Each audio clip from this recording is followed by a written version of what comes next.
A Merchant Fleet at War by Archibald Howard, 1920. Preface.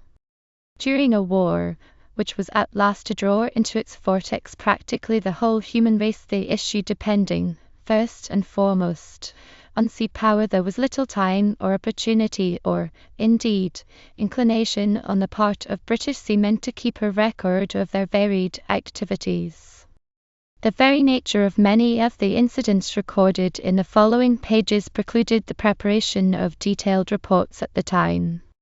Nor can we forget that many of the officers and men to whose resource, courage, and devotion this volume bears testimony have joined the great silent army of the dead, to whose exploits the freedom of conscience of every man and woman in the British Empire, as well as their state of material comfort, bear witness. This book has been written under not a few difficulties, and it owes whatever merit it possesses to many individuals, captains, officers, engineers, pursers, and other ministers to British sea power who have assisted in its preparation, whether by recounting incidents in which they took part, by placing written records at my disposal, or by lending photographs from which the illustrations have been prepared. I would especially emphasize that the illustrations have been made from photographs of all sorts and shapes, taken by all kinds of cameras, though for the most part of pocket size.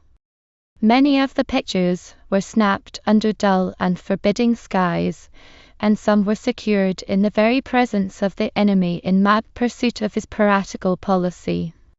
Some of these pictures were soaked with sea water, and others were recovered from destruction at the last moment. The value of the illustrations lies not so much in their perfection as in the knowledge that they were taken on active service. Finally, a word should be said, perhaps, of another difficulty which confronts anyone who endeavors to tell the story of what merchant sailors did during the Great War. These men dislike publicity, and their modesty disarms the inquisitor. Like their comrades of the Royal Navy, they are content if they can feel that they have done their duty. They would leave it at that. But were silence to be maintained, later generations would be robbed, for the progress of humanity depends, in no small measure, on the manner in which the memory of great deeds is preserved and handed down from age to age. No man can live unto himself. The stories of the contribution which British seamen have made to the happiness and well-being of the world can never be half told, and these pages form merely a footnote to one of the most glorious epochs in human annals. They go forth in the hope that they may help to perpetuate those sterling virtues which find increasing expression in the British race throughout the world. James Anthony Froude once declared that all that this country has achieved in the course of 3 centuries has been due to her predominance as an ocean power. Take away her merchant fleets, take away the navy that guards them, her empire will come to an end, her colonies will fall off like leaves from a withered tree, and Britain will become once more an insignificant island in the North Sea. So I hope this book may be regarded not merely as a footnote to history, but may remind all and sundry of the priceless heritage which our seamen of all classes and degrees have left in our keeping. Archibald Howard. Forward. There was never a time in our history when the value of the mercantile marine to our national life was as apparent as it is today. After passing through the crucible of war, we are what we are, mainly because we are the possessors of ships. When the Great War came, we possessed only a small, though highly trained, army, and the guns of our navy extended little further than high water mark. How could we, a community of islanders, in partnership with other islanders living in dominions thousands of miles away, hope to make our strength felt on the battlefields of the continent of Europe, where the military powers were mobilizing conscript armies counted not by thousands, but by millions? The original expeditionary force, as finely tempered a fighting instrument as ever existed, was at once thrown across the Channel in merchant ships, and it held in check the victorious army of Germany, saving by a miracle the Channel ports. Then, having mobilized on the eve of the declaration of war the Royal Navy, the great protective force of the British peoples, we mobilized also the merchant navy, their essential sustaining force, bridged the oceans of the world, and concentrated on the conflict the enormous and varied powers of the 400 million inhabitants of the Commonwealth. In Belgium and France as in the Pacific, in Gallipoli as in Eastern Africa, in Salonika as in Mesopotamia, and in Italy as in Palestine, British troops were soon confronting the forces of the Central Alliance. Every ocean was dominated by British men of war. The enemies had the advantage of interior military lines, but by the aid of ships carrying troops, munitions, and stores, we gradually forged a hoop of steel round them, and slowly but irresistibly drew it tighter and tighter until, their economic power having been strangled by sea power, their naval and military power was weakened, and they were compelled to sue for peace. If it had not been for our ships of commerce drawing strength from the seas, and ships of war efficiently policing those seas, the Allies could not by any possibility have won the Great War, and Germans would today be the dominant race, not only in Europe, but in both hemispheres. It is a common error to think of sea power in terms only of battleships, cruisers, destroyers, and submarines. The secret of the spread of Anglo-Saxon civilization, with its ideals of fair play, tolerance, and personal liberty, its hatred of tyranny and love of justice, is not to be found as much in these emblems of organized violence as in merchant ships. Out of our island state the merchant fleet, a purely individualistic institution developed by the compulsion of geographical necessities, the British people could not exist without ships even in days when their numbers were small and the standard of living was relatively low. The population has trebled in the last 100 years, and the level of comfort of all classes has risen, and today the very existence of the 45 million people of the British Isles, as well as their commercial and social relations with the other sections of the empire, depends on the sufficiency and efficiency of the mercantile marine. We possessed a trading navy, with fine traditions of peace and war, long before we had a fighting navy. The owners of merchant ships for many centuries defended this country from raids and invasions, just as it was the early merchant adventurers who laid the foundations of the empire.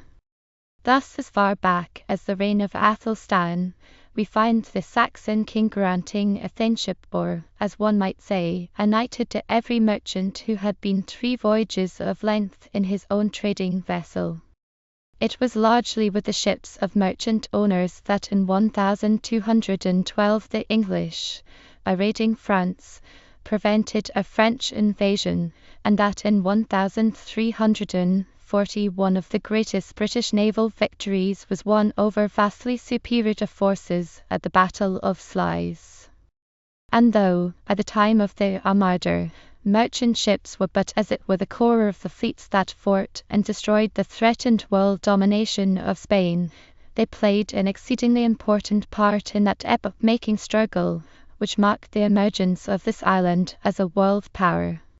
Similarly, the Indian Empire, the early American colonies, and many other British possessions all over the world were founded by merchant shipping enterprise alone. From time immemorial, the British merchantman has carried the flag to the outermost parts of the world and thus helped to maintain its prestige. The mercantile marine and navy have always been so closely knit that it is often difficult to separate their histories. The mercantile marine was in reality, as has been said, the parent of the latter. As the state grew and civilization became more complex, a process of separation between the ships of commerce and the ships of war was inevitable, and the navy became more and more a distinct royal service. The increasing difficulties of the problems of defense, armament, and so on, led to a process of specialization and could only be adequately studied and the empire's growing need supplied by a State Department.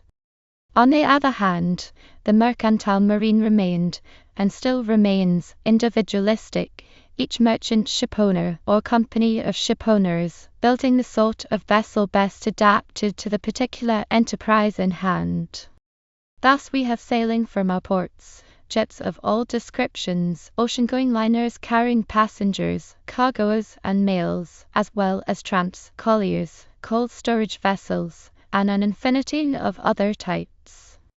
But while this process of separation or specialization has been both inevitable and fruitful, the mercantile marine has, in every war, been called upon by the Navy to provide transports, auxiliary cruisers, hospital and munition ships, and, in the recent Great War, minesweepers, submarine chasers, Q-ships, and many other equally vital subsidiaries. Similarly, in the personnel of the mercantile marine, the Navy has always had a powerful reserve, not only of experienced sailors, but of actual navally trained officers and men. Without these, it is safe to say that the Navy could never have undertaken or accomplished those vast and worldwide, and many of them unforeseeable, tasks so magnificently and successfully carried out, and it is equally true that, but for the mercantile marine, the armies of the whole alliance would have been paralyzed. In no history, however long and laboriously compiled, would it be possible to do full justice to the war work of the British mercantile marine, but the present volume supplies, at any rate, an index to the scope and value of what it performed. In the reaction of one unit, of one old, honorable, and successful merchant shipping company to the demands of the World War, it is perhaps possible to realize more clearly than by making a wider sweep of research the amazing accomplishments of the whole, and where all rose, with magnificent unity, to heights of service never surpassed in our annals, none excelled either in the prescience or organizing ability of its directors, in the courage and resource of its captains and crews, or in the loyalty and ingenuity of its skilled and unskilled employees. The record of the Cunard Steamship Company. A merchant fleet at war. Chapter 1. Mobilization. Oh here! Oh here! Across the sullen tide, across the echoing dome horizon wide, what pulse of fear beats with tremendous boom? What call of instant doom, with thunderstroke of terror and of pride, with urgency that may not be denied, reverberates upon the heart's own drum? Come! Come! For thou must come! Henry Newbolt. In order to attain the truest conception of what the Cunard Company stood for in 1914, it will be well not only to consider very briefly its first origin and steady growth, but to refresh our memories by recalling one or two of the tide marks of ocean-going navigation. Thus it was in 1802, in the year, that is to say, following Nelson's great victory at Copenhagen, in the year of the Peace of Amiens, and 3 years before the Battle of Trafalgar, that the first successful, practical steamer was launched. This was the Charlotte Dundas, built by William Symington on the Forth and Clyde Canal, and fitted with an engine constructed by Watt, which drove a stern wheel. This vessel proved to be an inspiration to Robert Fulton, who in 1807 built the Clermont at New York, a wooden steamer 133 feet long, engined by Boulton and Watt. In the autumn of the year, this vessel made a trip from New York to Albany, a distance of 130 miles in 32 hours, returning in 30 hours, and thenceforward maintained the first continuous long-distance service performed by any steam vessel. 5 years later Bell's famous steamer, the Comet, began the earliest regular steamer passenger service in Europe. In 1814 the Marjorie, the first steamer to run regularly on the River Thames, began her career, but it was not until 1819 that the Savannah, a wooden sailing ship of American construction, but fitted with engines and a set of paddles amidships, crossed the Atlantic, arriving at Liverpool after 2,912 days. In the following year, the Conde de Pomelo was the first engine ship to sail across the Atlantic from east to west, namely from Liverpool to the Brazils. These were but tentative experiments, however, and the transatlantic steamship service, as we see it today, did not really begin till the year 1838, when the steamers Sirius and Great Western sailed within a few days of each other from London and Bristol respectively. Both ships crossed without mishap, the Sirius in 17 days, and the Great Western in 15. In the same year, the Royal William and the Liverpool crossed from Liverpool to New York in 19 days and 1,612 days respectively. It was now clear that a new era in transatlantic navigation had dawned, and the Admiralty, who were then responsible for the arrangement of overseas postal contracts, had hitherto been satisfied to entrust the carrying of mails to sailing vessels, invited tenders for the future conveyance of letters to America by steam vessels. One of their advertisements, as it happened, came into the hands of Mr. Samuel Cunard. He was the son of an American citizen of Philadelphia who had settled in Halifax, Nova Scotia, in which city he had been born in 1787. For some time the idea of developing a regular service of steamers between America and England had been simmering in Mr. Cunard's brain. He was already in his 50th year, a successful merchant and ship owner, and he now resolved to visit England with the intention, if possible, of raising sufficient capital to put his ideas into practice. Armed with an introduction to Mr. Robert Napier, a well-known Clyde shipbuilder and engineer, he went to Glasgow, after having received but little sympathy in London. Through Mr. Napier he became acquainted with Mr. George Burns, a fellow Scotsman of great ability and long practical experience as a shipowner, and through him with Mr. David McIver, also a Scotsman of sagacity and enterprise, then living at Liverpool. Between the three of them the necessary capital was obtained, and Mr. Cunard was able to submit to the Admiralty a tender for the conveyance of mails once a fortnight between Liverpool, Halifax, and Boston, USA. His tender was considered so much better than that offered by the owners of the Great Western that it was accepted, and a contract for 7 years was concluded between the government and the newly formed British and North American Royal Mail Steam Packet Company, as it was then called. Such was the beginning of the Cunard Company in the shape of 4 wooden paddle-wheel steam vessels, built on the Clyde, the Britannia, Acadia, Caledonia, and Columbia, and its history from then until 1914 was one of steady and enterprising, cautious and daring development.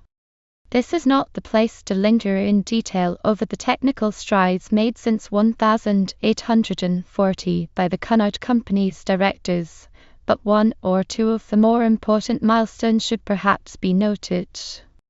In the year 1804, John Stevens in America had successfully experimented with a screw propeller, and in 1820, at the Horsley Iron Works at Tipton in Staffordshire, Mr. Aaron Manby had designed and built the first iron steamer.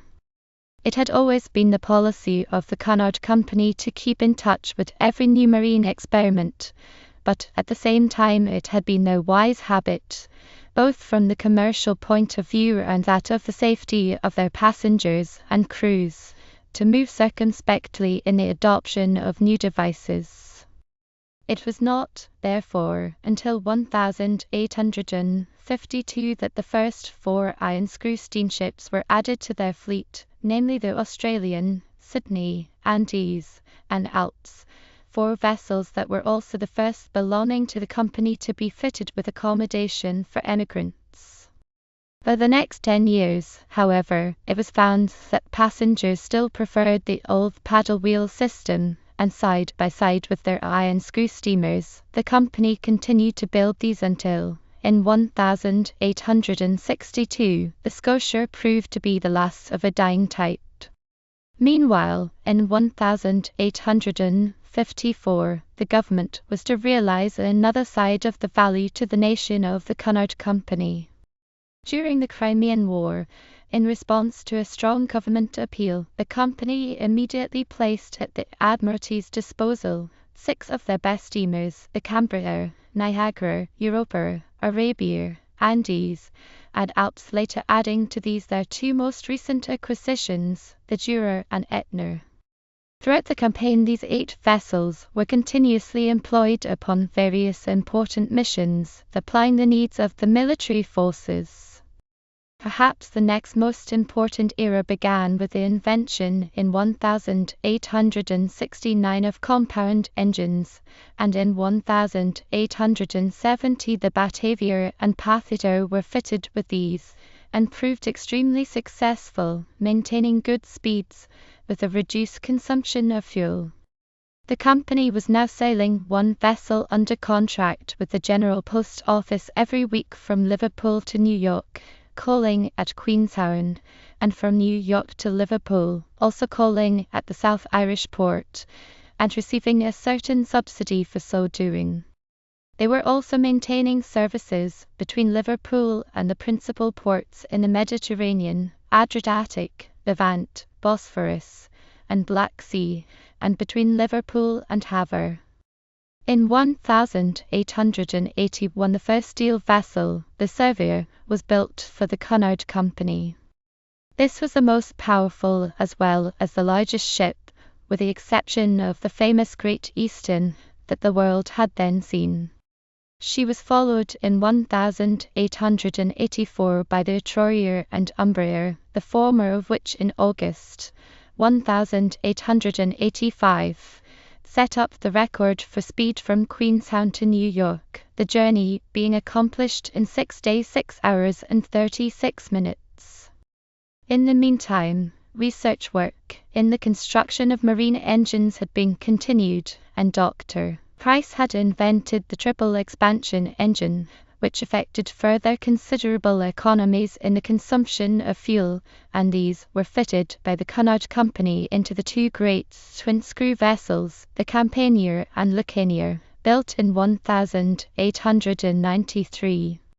With the Campania we shall deal again, as she performed valuable services in the late war, and it is interesting to note that it was on board the Lucania in 1901 that Mr. Marconi carried out certain important experiments in wireless telegraphy, this vessel being the first, under the Cunard management, to be fitted with a wireless installation.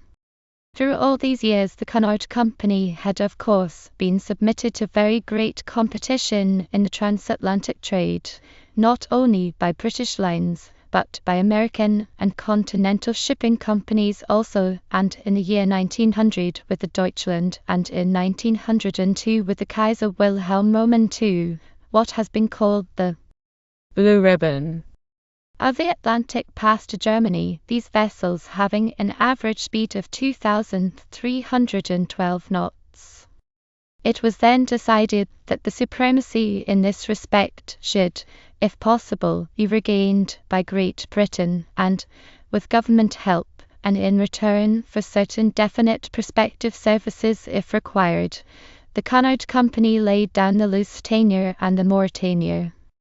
In 1907, these vessels, making use of Sir Charles Parsons' turbine engines, were put into service and soon afterwards attained a speed of over 26 knots, and the mastery, in respect of speed, of the Atlantic.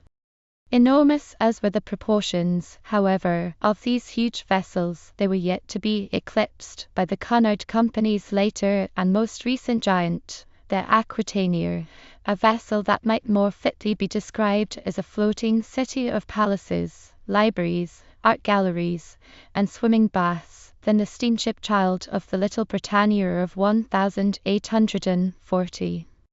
Let us for a moment compare them, remembering that only the ordinary span of a human lifetime intervened between them. The Britannia was 200 feet long, a wooden paddle wheel steamer of 1,154 tons, 740 horsepower, and a speed of 812 knots. The Aquitania is 902 feet long, of 46,000 tons, with quadruple screws driven by turbine engines of a design shaft of 60,000 horsepower, maintaining a speed of 24 knots. With her Louis X-feet staircase, her garden lounge, her Adams drawing room, her frescoes, her Palladian lounge, her Carolean smoking room, and her Pompeian swimming bath, she can carry in the comfort of a first-class hotel more than 3,200 passengers, together with a crew of over 1,000. Such then has been what one may best call, perhaps, the technical advance of the Cunard Company, and in 1914, at the commencement of hostilities, it had in commission 26 vessels, apart from tugs, lighters, and other subsidiaries. Of these, since we shall presently deal with their individual adventures, this vessel was sold for breaking up a few weeks prior to the outbreak of war. Her career as a warship is referred to in these pages. From this it will be seen that the total tonnage possessed by the Cunard Company in 1914 was considerably over 300,000, and the company was operating services not only between the United Kingdom and the United States of America and Canada, but also between the United States of America and the Mediterranean, as well as from Liverpool and other British ports to the Mediterranean and France. Chapter 2. Combatant Cunarders. Sleep on, O Drake, sleep well, in days not wholly dire. Grenville, whom naught could quell, unquenched is still thy fire. And thou that hadst no peer, Nelson, thou needst not fear. Thy sons and heirs are here, and shall not shame their sire. William Watson. With the war now over, and after 5 years, during which the public mind has been accustomed to emergency arrangements of all sorts, nothing is more difficult than to reconstruct the enormous and unprecedented activities that were called so suddenly into being in the first war weeks of 1914, and in these the Cunard Company had a typical and vitally important part to play. Of the number of navigating officers in their employment, namely 163, no fewer than 139 were in the Royal Naval Reserve, and as such were immediately mobilized, being instructed to report themselves for naval duty upon their arrival in a British port, and by the end of the year 131 of these officers had actually done so. Nor was this the least of the problems that the company had to face, in that, at a time when not only every reliable officer and man was worth his weight in gold to them, so large a proportion of their best and most highly trained servants had thus to be yielded up to the senior service. In the latest agreement arrived at with the government in 1903, the whole of the Cunard fleet was, in time of war, to be placed at its disposal, and there was considerable uncertainty at first as to the various purposes to which the ships might be allocated. In the present chapter we shall confine ourselves to dealing with those of the Cunard. Vessels that were commandeered by the Admiralty for strictly combatant purposes, of which the more important were the Aquitania, Caronia, Aconia, Campania, and Carmania, and since the Campania had only just passed from Cunard control, it may be well, perhaps, in view of her distinguished and lengthy service under the company's flag, to deal with her first.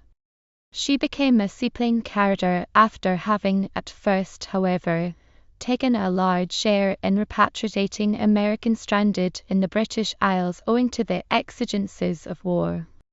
Her after funnel was removed and a smaller one put abreast of the forward funnel, and this alteration, together with the dazzle paint with which she was at a later date covered, rendered her almost unrecognizable even to the old Canadas who had been familiar with her for many years. Throughout the war she was fortunate in escaping injury both from enemy gunfire and submarine attack, and her honourable career only came to an end at the conclusion of the armistice, when she was accidentally sunk in collision with HMS Revenge in the Firth of Forth. Turning now to the other vessels, the Aquitania and Caronier, these were fully dismantled and fitted out as armed cruisers in the first days of August 1915. This, of course, meant the ruthless stripping out of all their luxurious fittings and those splendid appointments to which reference has been made in the last chapter, and for all these articles storage had to be found on shore at the shortest notice. Some idea of the work involved in this conversion can best be gathered perhaps by realizing that no less than 5,000 men were employed upon this Herculean task, and that more than 2,000 wagon loads of fittings were taken ashore from these two liners. While these two ships were thus being fitted, yet a third, the Carmania, arrived in port to be similarly transformed, and a brief account of what took place on board this famous vessel may be taken, perhaps, as typical of what occurred in all three.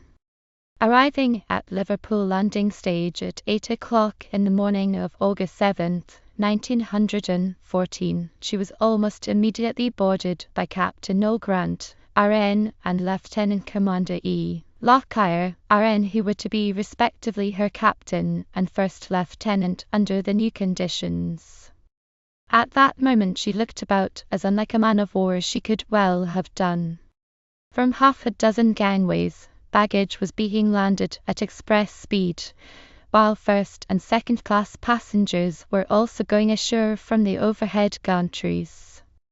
Owing to the fact that there were known to be Germans amongst the passengers on board, a considerable number of police and custom officials were present upon the vessel, and this necessitated the detention of a large number of third-class passengers, who had to be carefully scrutinized and sorted out. While all this was going on, arrangements for the new equipment and personnel of the vessel were already being discussed, and the proportions of Canadas and naval ratings for the Carmania's future war service being determined. It was decided that the engine staff was to be Cunard, the men being specially enrolled for a period of 6 months in the Royal Naval Reserve, while the commander of the ship, Captain J. The Baugh, was to remain on board as navigator and advisor to Captain Grant, with the temporary rank of Commander R&R. The chief officer, Lieutenant Murchie, with certain other officers, also remained on board. Lieutenant Murchie, owing to his special knowledge of the ship, ranking next to Lieutenant Commander Lockyer for general working purposes. The ship's surgeon, her chief steward, and about 50 of the Cunard ratings for cooks, waiters, and officer servants were also retained, as well as the carpenter, who was kept on board as chief petty officer and given 6 mates, the cooper, blacksmith, plumber, and painter being also retained with the same rank. Leaving the stage about noon, the Carmania was immediately docked at Sandon, where after some further delay the third-class passengers were landed. Owing to the fact that the Caronier was already in the Carmania's proper berth, being fitted out as an armed cruiser, and that both she and the Aquitania were already well on the way to completion for their new task, the Carmania could for the moment neither discharge her cargo nor bunker owing to the shortage of labour. As many painters, however, as could be assembled began at once to alter her hull and funnels, blackening out her well-known red and black tops, while a gang of shipwrights started to cut out the bulwarks fore and aft on the B-deck, in order to allow of the training to suitable angles of the guns that were to be placed in position there. Other Cunard stewards and joiners also concentrated at once upon the task of clearing out passenger accommodation from the vessel. During Saturday and Sunday the Carmania remained in the basin, and it was on this day that her future midshipmen turned up, and had to be provided with accommodation in the midst of the existing confusion. On Monday she was able to get an empty berth, where she began at once to discharge her cargo, and to bunker at express speed.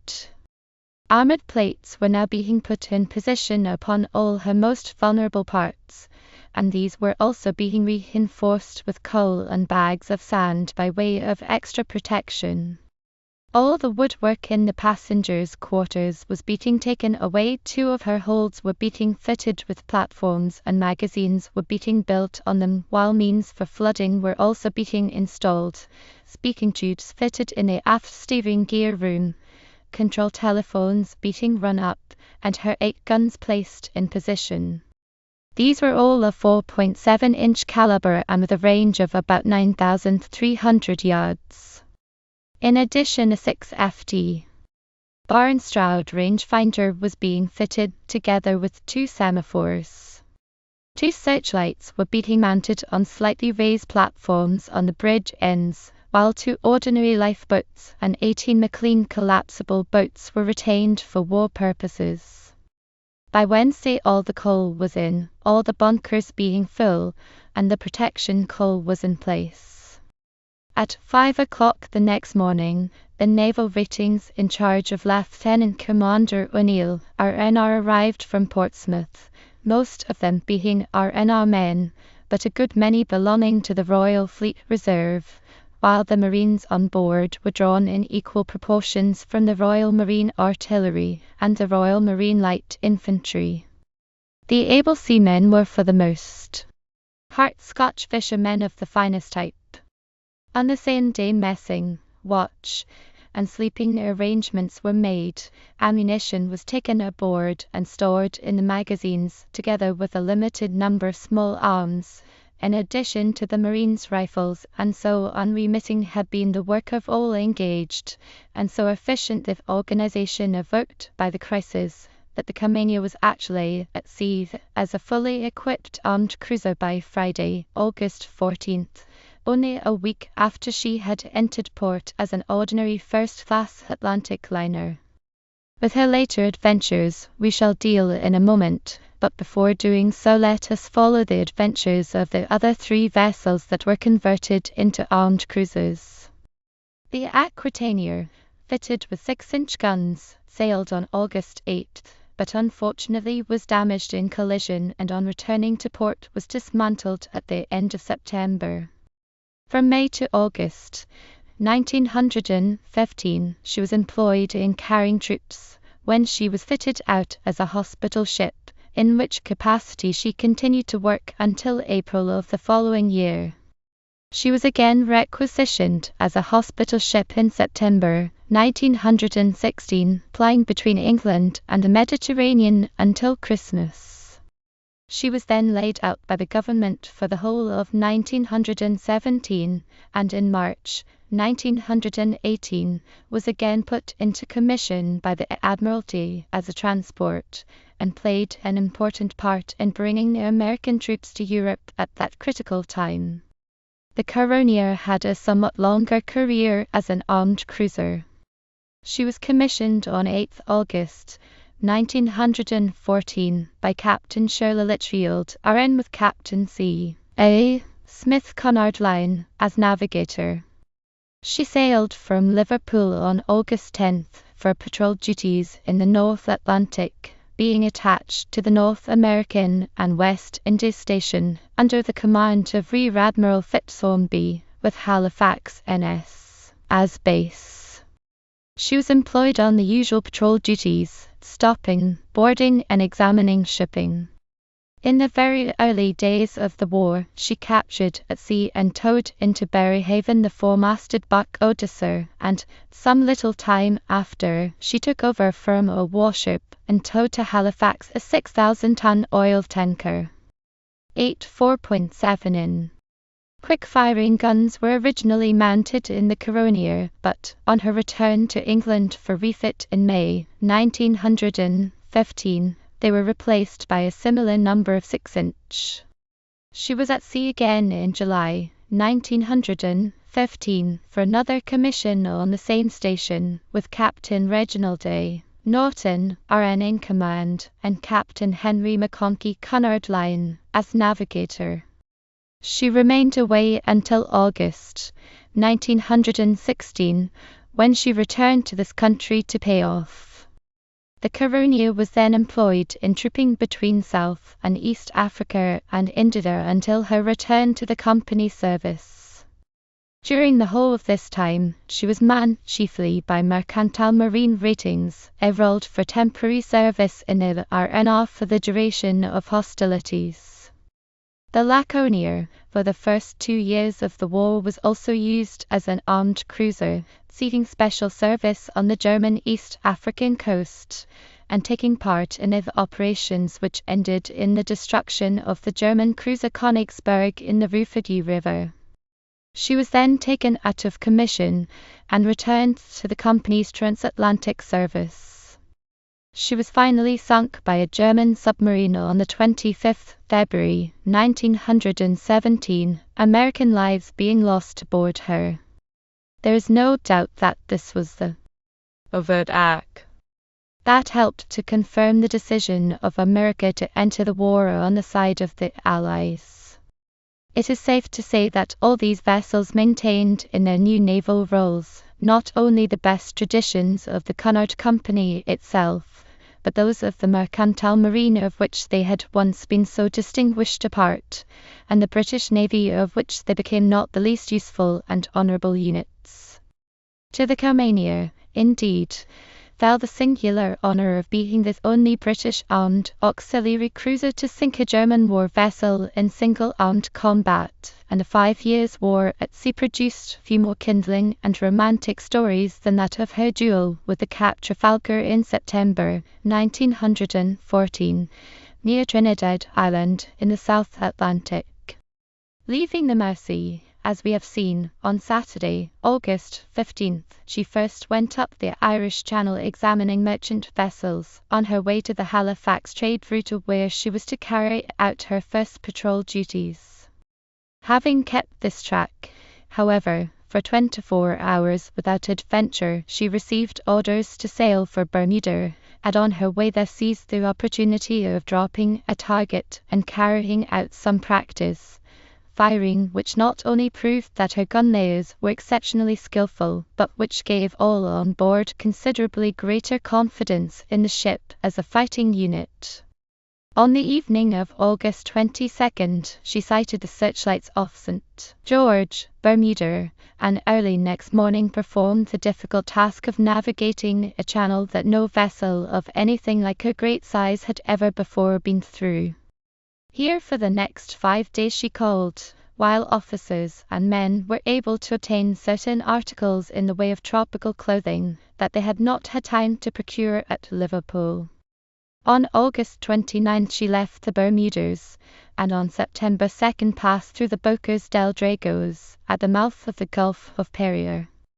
Here, amid scenery new and entrancing to many on board, she approached the port of Spain, whence, after a couple of days' coaling, she left to join Admiral Craddock's ill-fated squadron, which was then searching the coast of Venezuela and the mouths of its rivers for the German cruisers Dresden and Karlsruhe.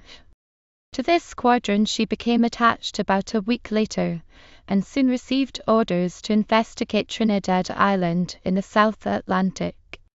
On September 11th, however, while on her way there, she received orders to try and intercept, in conjunction with the cruiser Cornwall, the German collier Patagonia, which was supposed to be leaving Pernambuco that night, but she was not found, and, as a matter of fact, did not sail for another 3 days, when she succeeded, in the absence of the Cornwall, in getting away. Before this, however, the Caronia had received orders to continue on her original mission, namely the examination of Trinidad Island, as she accordingly headed down for it. This is a small and lonely piece of land, about 500 miles distant from the South American coast, rising to a height of some 2,000 feet, and being only some 3 miles long by 112 miles broad, but with a good anchorage on its southwest side. Though often sighted by sailing vessels homeward bound from Cape Horn, this island was well out of reach of any ordinary steamer, and was thus an extremely likely place for an enemy vessel desiring to coal in a convenient and unobserved position. Moreover, although both Great Britain and Brazil had at various times attempted to form small settlements there for the purpose of cultivating a castor oil plant indigenous to the island, these attempts had never been successful, and the island was uninhabited. It was at 9 in the morning of Monday, September 14th, that the Carmania sighted the island ahead, and soon after 11 a.m. a large vessel was made out, lying on the island's westward side. It was a bright clear day, with a gentle northeasterly breeze blowing, and the mast of the unknown vessel showed distinctly above the horizon, 2 funnels becoming visible a little while later. It was at once concluded that she must be an enemy, since it was known that there were no British war vessels in the neighbourhood, and that no British merchant vessel was at all likely to be here. Her exact identity, however, remained a problem that was not to be solved, as it happened, until several days afterwards. The only enemy vessels that might possibly be in the neighbourhood, according to the knowledge of those on board the Carmania, were the Karlsruhe, with 4 funnels, the Dresden with 3 funnels, the Kronprinz Wilhelm with 4 funnels, and the König Wilhelm, an armed merchant cruiser which had 1 funnel. Even had the funnels been altered, it could not have been any of these, since the outlines of all these vessels were known to one and another of the experienced and widely travelled observers on board the Carmania, and this uncertainty added to the excitement of a peculiarly thrilling occasion. The sudden pouring out of smoke from the strange vessel's funnel showed at once that the Carmania had been sighted and that the enemy was getting up steam, while the position of the island added further to the thrilling possibilities of the situation. It was true that there were no other vessels in sight, but the Carmania had approached so as to head for the middle of the island, in order that any observer who might be on the lookout should be unable to tell on which side the armed cruiser meant to pass. This meant, however, that the greater part of the island's lee side was out of sight, and behind its shelter other enemy vessels such as the Karlsruhe or Dresden might well be lying in wait, the visible vessel merely acting as a decoy to the approaching Britisher. That other ships were indeed present became manifest almost at once, as a smaller steamer, a cargo vessel, as it appeared, of about 1,800 tons, was now seen backing away from behind the enemy ship. This vessel at once began steaming away to the southeast, probably in order to discover whether or no the Carmania was accompanied by consorts at present hidden by the land. There were also, to add to the anxiety of the Carmania's commanding officer, 2 more masts appearing above the side of the unidentified ship that obviously belonged to a vessel still out of sight. Fortunately, however, this proved to be only another small cargo boat, who very soon detached herself and steamed away to the northwest. This left them up to the present only the one big vessel as an opponent, a vessel of some 18,500 tons, and an armed cruiser like the Carmania. It promised, therefore, as regards numbers at least, to be an equal fight, and in preparation for it dinner was ordered for all hands that could be excuse duty for the hour of 11:30, in accordance with its old naval principle, food before fighting. Meanwhile every endeavour was being made to identify the mysterious enemy, and the conclusion arrived at was that she must be the Berlin, a German vessel of 17 knots. She was, as a matter of fact, although those on the Carmania were not to learn this for several days, the Cap Trafalgar, the latest and finest ship of the Hamburg South American Line, a vessel of 18 knots that had as yet only made one voyage. She had been built with 3 funnels, one of them being a dummy one used only for ventilation, and this had been done away with, reducing the number to 2. She had been in Buenos Aires when war broke out, and had left that port, as it chanced, on the very day that the Carmanier had sailed from Liverpool, her destination being unknown and her cargo one of coal. The Carmanier had by this time gone to General Quarters, and all on board were ready for the encounter.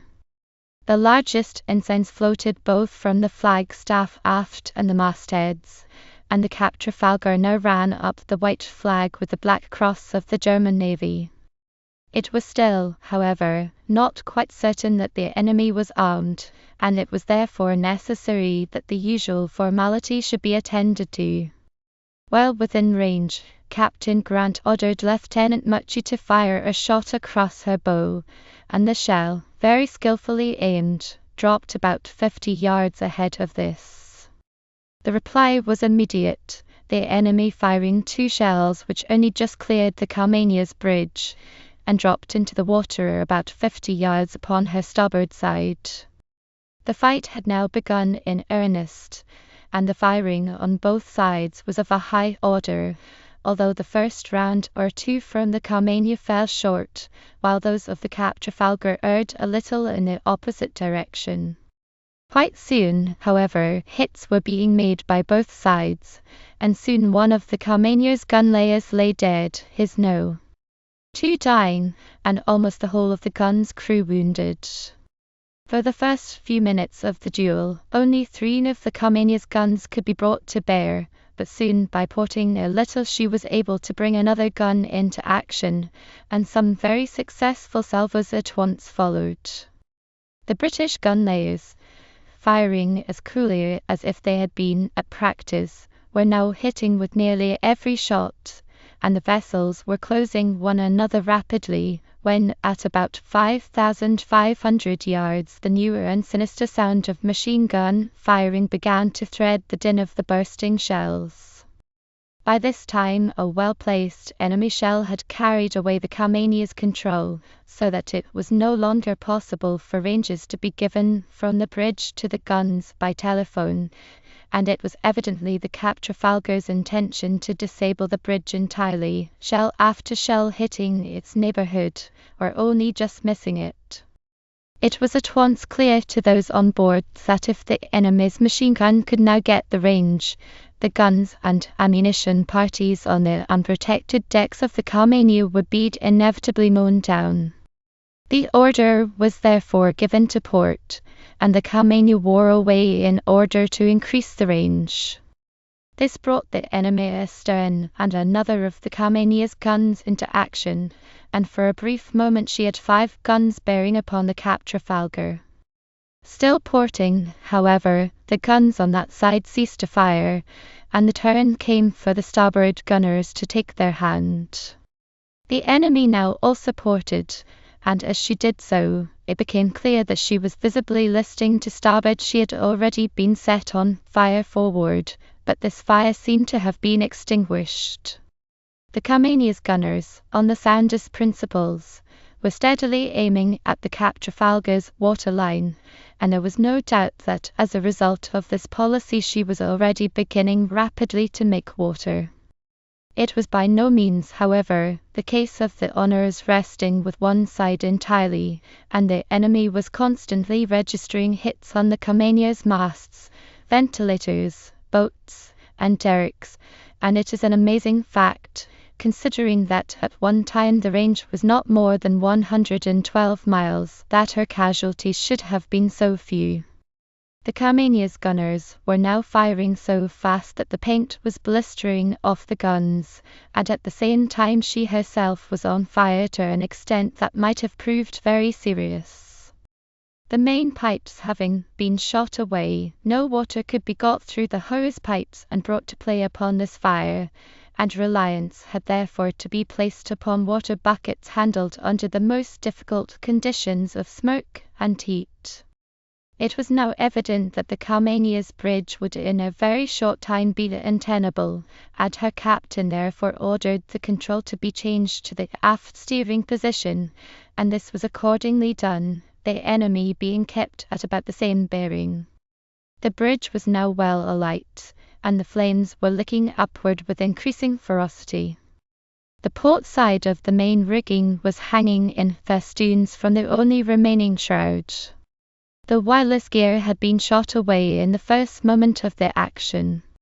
Many of the ventilator cowls were in ribbons, and a large hole yawned in the port side of the aft deck.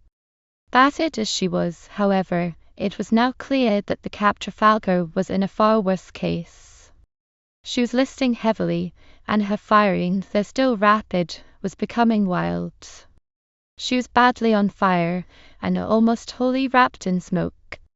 Suddenly she turned abruptly to port and headed back for the island, leaning right over with silent guns, and already beginning to get her boats out.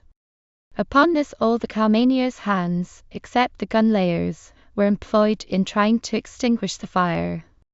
Bucket gangs were formed, and at last a lead of water was arranged from the ship's own fire main once more. It was, of course, hopeless now to attempt to save the bridge and the boat deck cabins, but there was still a hope of preventing the fire from spreading, and in order to stop the draught the engines were slowed down. It was a fierce task, and one that demanded every energy on the part of all on board, but it was one in which they were encouraged, as they toiled and sweated, by the sight of their heeling enemy, from whose sides half a dozen boats had already cleared, pulling towards one of her smaller colliers who was standing about 3 miles away. More and more the big liner fell over until at last her funnels lay upon the water, and then, after a moment's apparent hesitation, with her bow submerged, she heaved herself upright and sank bodily. It had been a good fight, and she had fought honourably to the end and gone down with her ensign flying, and when, as she vanished, the men of the Carmania raised a cheer, it was hardly less for their own victory than as a tribute to the enemy. By now, thanks to their unremitting exertions, the crew of the Carmania had overcome the fire, but a new danger was already reported and necessitated prompt action on the part of her commander. Smoke had been reported on the northern horizon, and soon afterwards 4 funnels appeared, the newcomer being undoubtedly another enemy, probably summoned by wireless by the Cap Trafalgar. Crippled as she was, and with nearly a quarter of her guns, crews, and ammunition supply parties either killed or injured, it would have been the sheerest madness for the Carmania to risk another action at that moment, as she accordingly increased her speed, shaping a course to the southwest, and steering by sun and wind, until she could assemble what was left of her shattered navigating gear. Afterwards it was learned that the enemy sighted was the Crown Prince Wilhelm, who, on learning by wireless of the Cap Trafalgar's fate, decided that discretion was the better part of valour and did not approach any nearer. During the night the Carmania succeeded in getting into touch with the cruiser Bristol, with whom she arranged a rendezvous for the next morning, and under whose care, and afterwards that of the Cornwall, she came to anchor near the Abrolhos rocks at 8 o'clock on the morning of the day after. Here, with the aid of the Cornwall's engineers, the worst of her holes were patched up, and with what navigating gear she could borrow, and in company with the Macedonia, the Carmania set out for Gibraltar at 6 p.m. on September 17th. Well did she deserve, as she did so, the hearty cheers of the Cornwall, and the 2 accompanying colliers, and those of the old battleship Canopus whom she passed earlier on the morning of the 19th. She there arrived at Pernambuco on the same afternoon, leaving their captain Grant's dispatches for the Admiralty, and reached Gibraltar 9 days later. Her refitting took several months, but she remained as an armed cruiser until May 1916, when she was again restored to the Cunard Company's service. Her casualties in this brilliant action amounted to 9 killed or dying of wounds, and 4 severely and 22 slightly wounded. There were no Cunarders among the casualties. Besides other honours conferred upon participants in this fight, His Majesty the King decorated Captain Barr with the well-deserved Companionship of the Bath, in recognition of his splendid services in what was to prove a unique action of the war at sea. 12 months later, on September 15, 1919, there was an interesting sequel on board the Carmania, which had then returned to the Cunard Company service. A piece of plate which belonged to Lord Nelson, and was with him at Trafalgar, was presented to the ship in commemoration of her very gallant fight. 24 of these pieces of plate came into the possession of the Navy League, who asked the Admiralty to allocate them to various ships. The Carmania was the only merchant vessel to receive this honour. In notifying the company of the presentation, the General Secretary of the Navy League stated that the Navy League realizes that while every unit of the fleet has rendered service in accordance with the best traditions of the Royal Navy, HMS Carmania has been able to render herself conspicuous amongst her gallant comrades, and in accepting the souvenir, the Navy League trusts that you will recognize it as an expression of gratitude to the glorious feat of which that ship was so distinguished a representative. The veteran Admiral, the Hon. Fremantle, who was present, stated that there never was a single ship action which reflected greater credit, both on the RN and on the mercantile marine, and more especially on the RNR. It had very aptly been compared with the fight of the Shannon and the Chesapeake.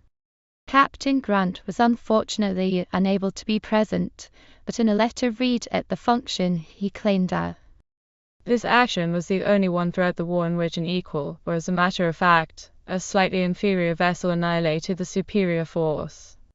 I shall always feel proud of the fact that it was my great good fortune to command a ship in action in which the glorious traditions of the British Navy were upheld by every soul on board. Captain Barr, who retired from the company service in 1917, said that the captain of the Cap Trafalgar put up a very gallant fight. I do not know his name, he said, but he is the only German I would care to meet. Chapter 3. Carrying on. The lofty liners in their pride stem every current, every tide, at anchor in all ports they ride. The menace of the berg and floe, the blindness of the fog and snow. All these the English seamen know. And still they calmly jog along by bay and cape, an endless throng. As endless as some dog-watch song.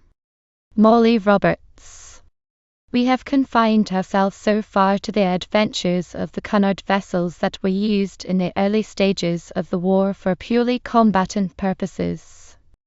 They were, as has been seen, merely a small, though important, fraction of the whole fleet, and indeed the distinction that we have drawn is a somewhat difficult one to maintain. Thus, from acting, as we have shewn, as purely combatant cruisers, the Aquitania, Caronia, Aconia and Carmania passed to different and even more valuable work, and at the same time many other Cunard vessels were upon the outbreak of war withdrawn from their usual avocation for more or less militant purposes. We find the Mauretania, for example, originally intended for employment as an armed cruiser, converted into a troop ship in 1915, and from this into a hospital ship in 1916, while in 1917 she again became a transport, fitted with 6 guns. In all these capacities she did magnificent work, not without imminent risk of destruction, and it was only by the brilliant seamanship of Commander Dow, one of the Cunard Company's oldest and most trusted skippers, that she escaped being sunk while plying between England and Mudros, in her role of troopship.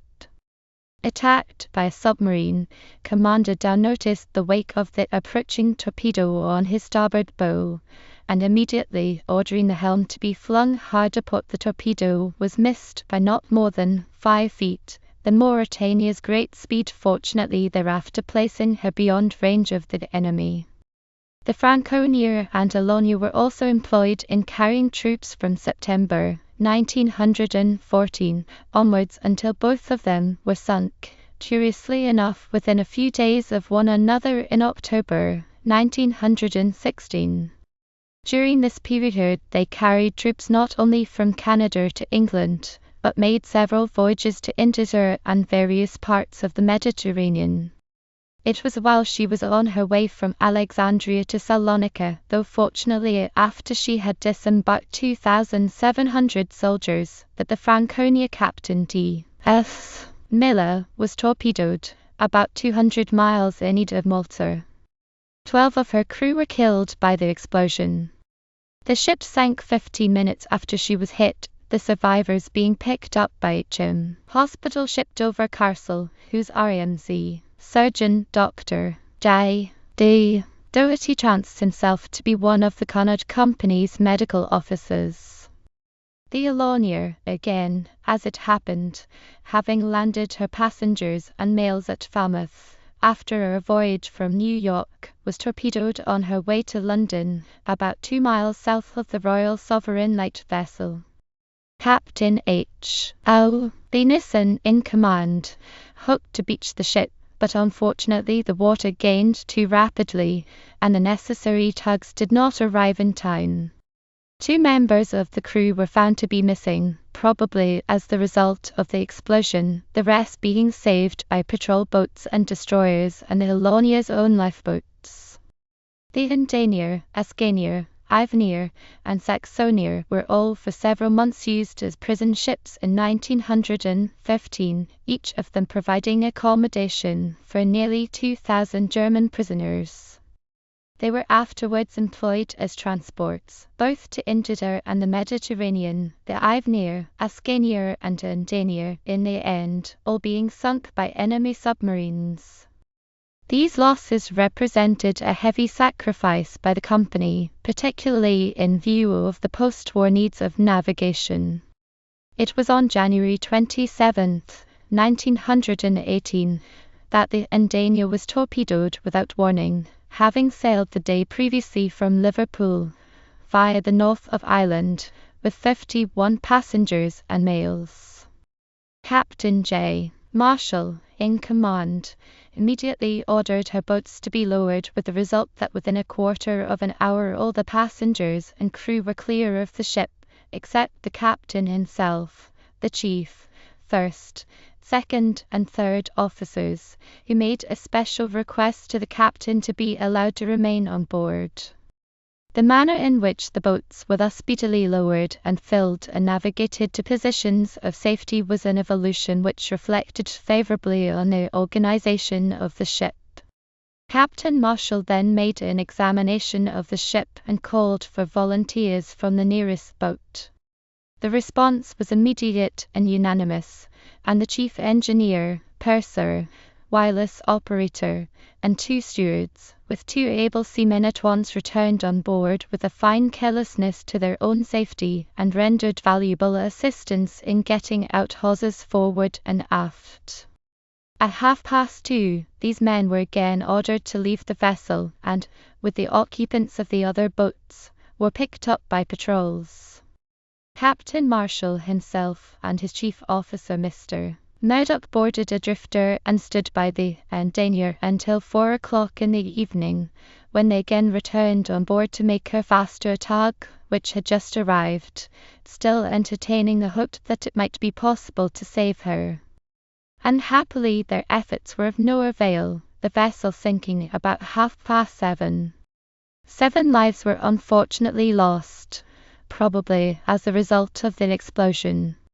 On the morning of the 28th December, 1916, the Ivania left Marseille with a crew of 213, 94 officers and 1,950 troops.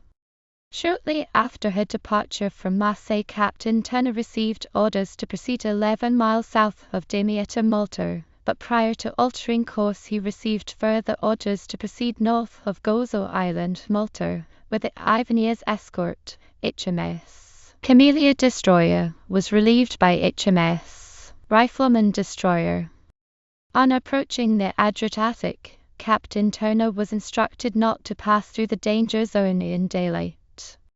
As the Ivanier was proceeding, she received a signal from the escort that permission had been requested and granted from the Admiralty at Malta to proceed through the danger zone at daybreak.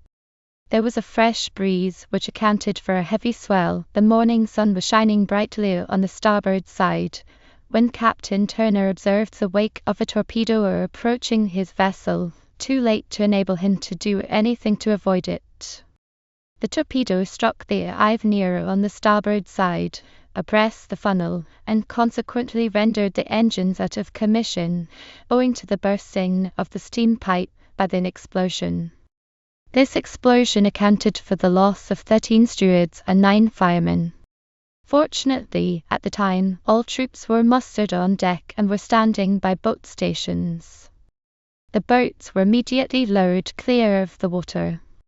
The destroyer riflemen immediately maneuvered for the purpose of locating the submarine, by which time several of the Ivanier's boats were in the water.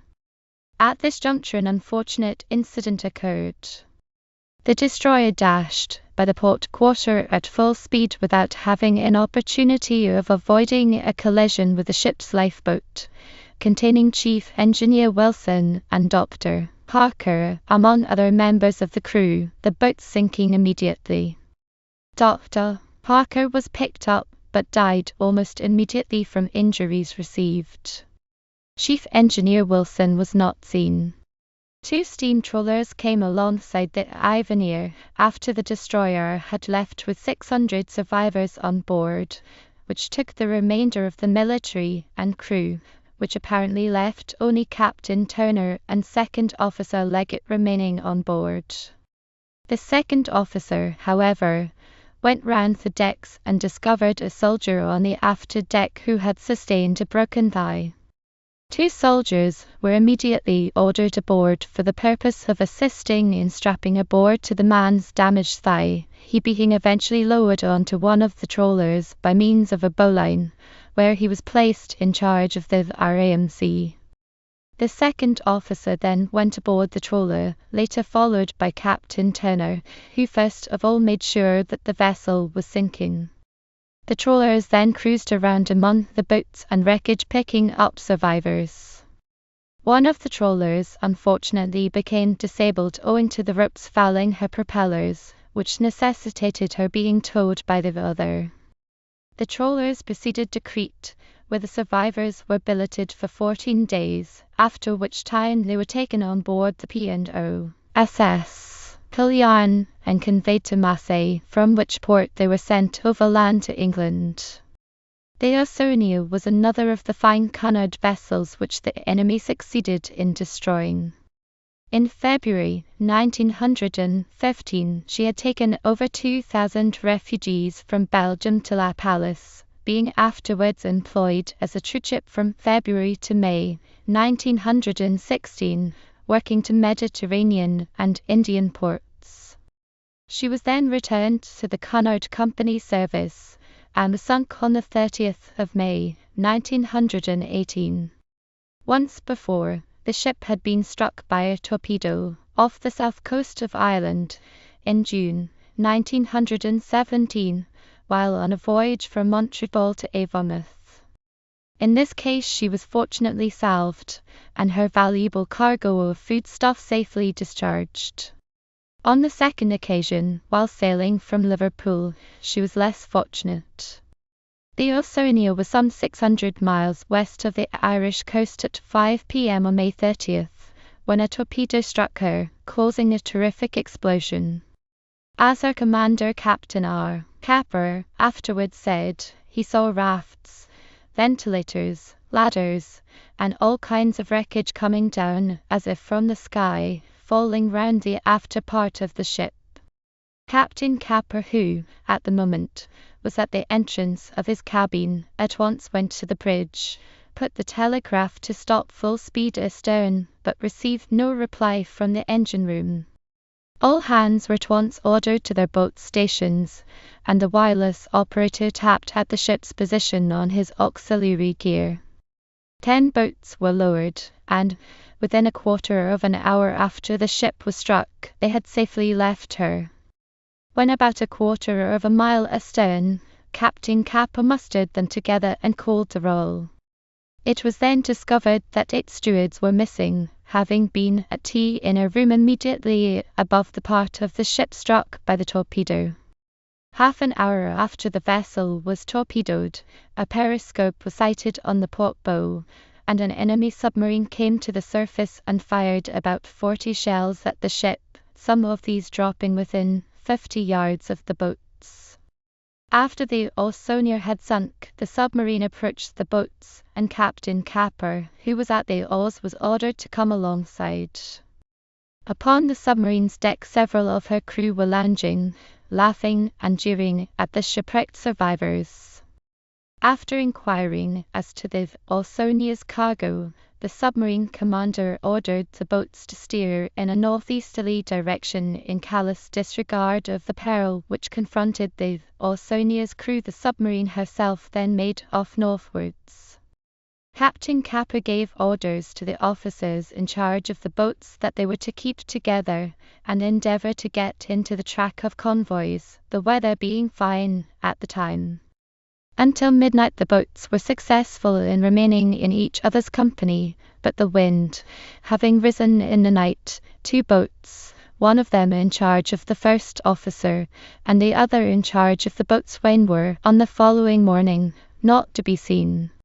Captain Capper had assembled the survivors in 7 boats, and he now gave orders to the remaining 5 that they should make themselves fast together.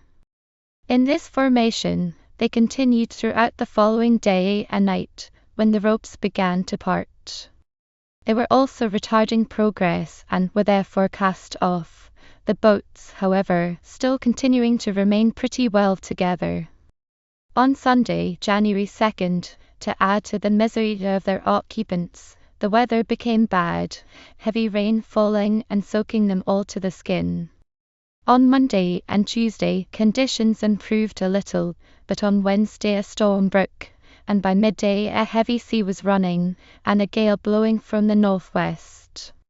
The boats were now running before this, with great seas breaking over them and saturating everybody on board. These conditions continued until Friday the 7th, when land was at last sighted, turning out to be Bull Rock. A wise and strict rationing had been enforced, only 2 biscuits a day and 1 ounce of water having been allowed for the first 2 days, and 1 biscuit and a half and 4 tablespoons of water the subsequent ration. The crew were approaching the extremities of exhaustion when hope of deliverance was awakened in them.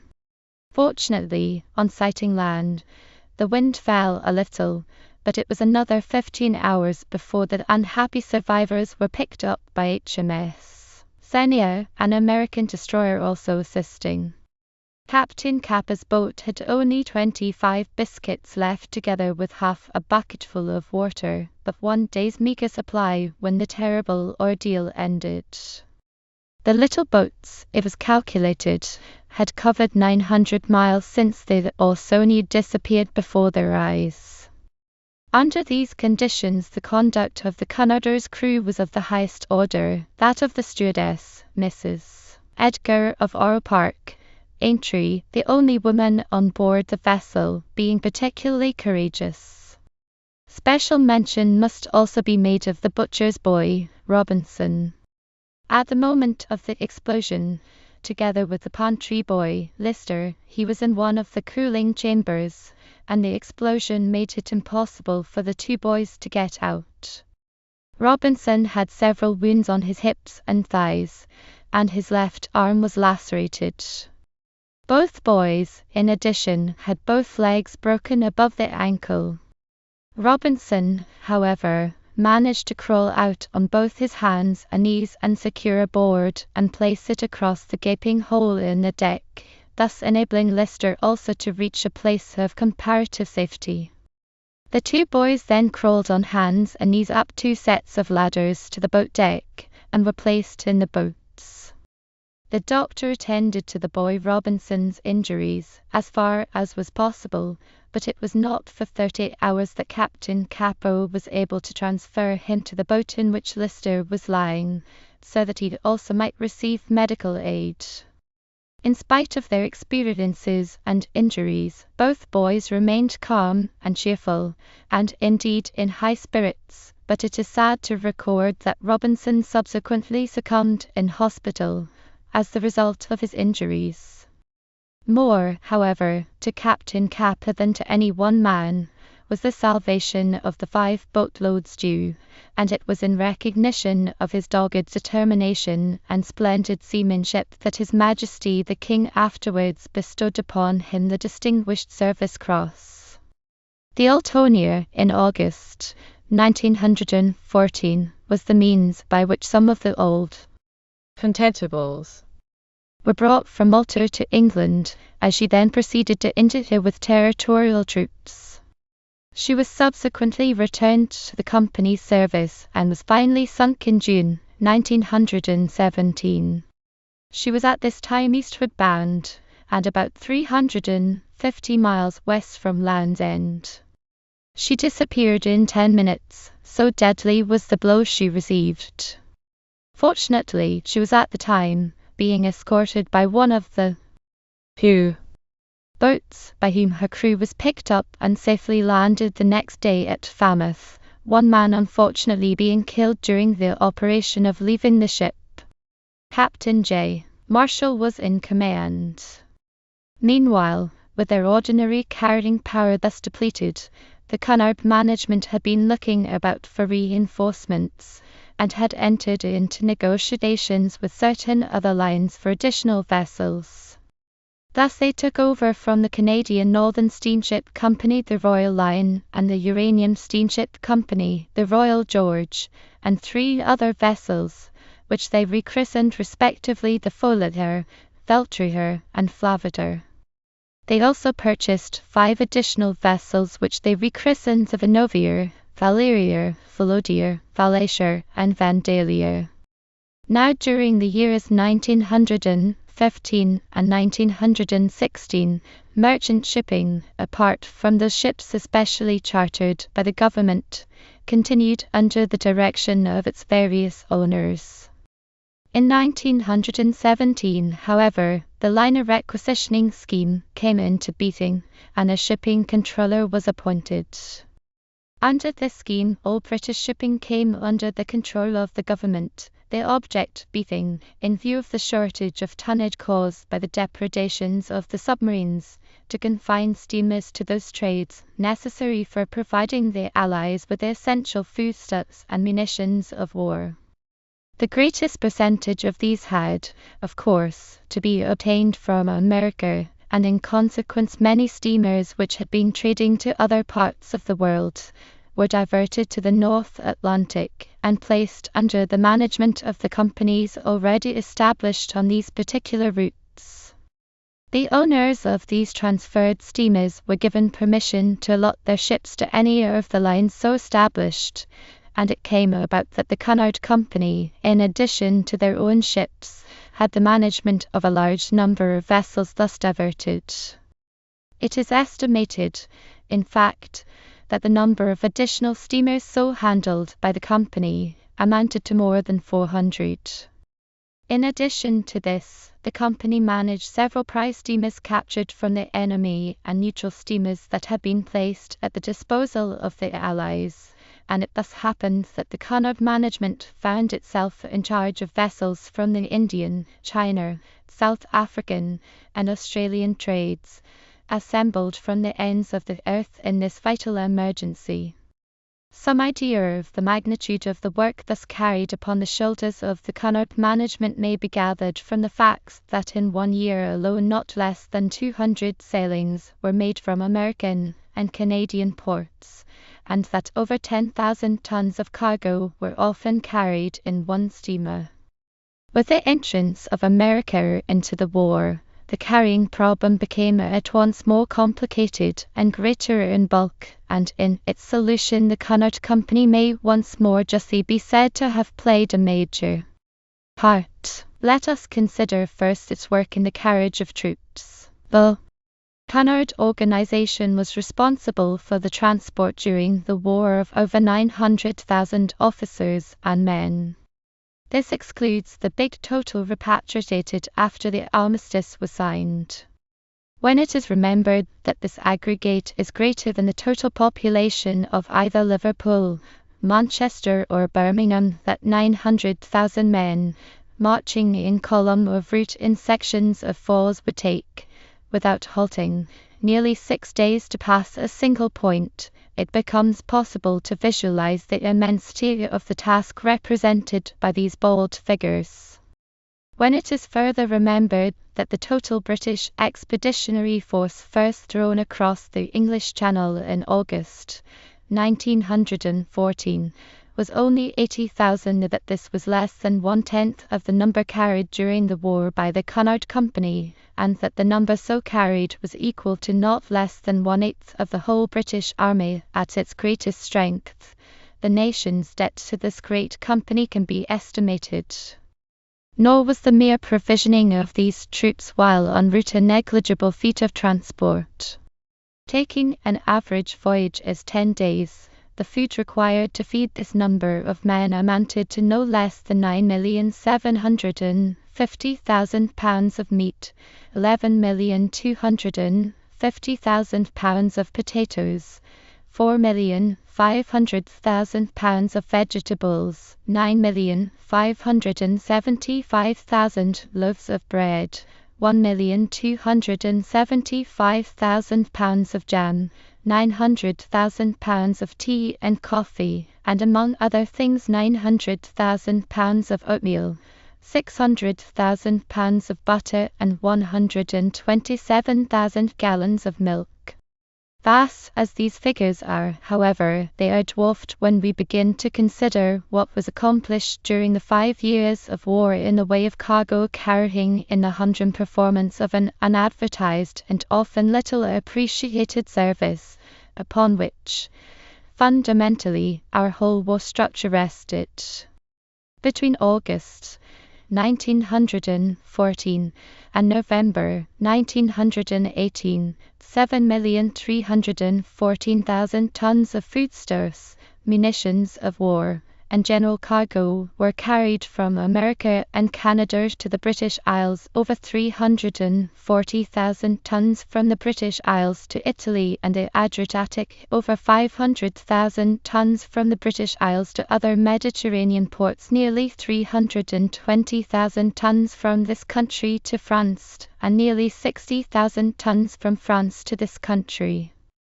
In addition to this, huge quantities were also carried westwards from this country, amounting to a total, in the same period, of more than 1 million tons. Not the least important service rendered in this way was connected with the supply of oil fuel, of which the stocks in this country was seriously depleted, so seriously that, at one time, they were insufficient to supply the needs of the Navy for more than a few weeks ahead.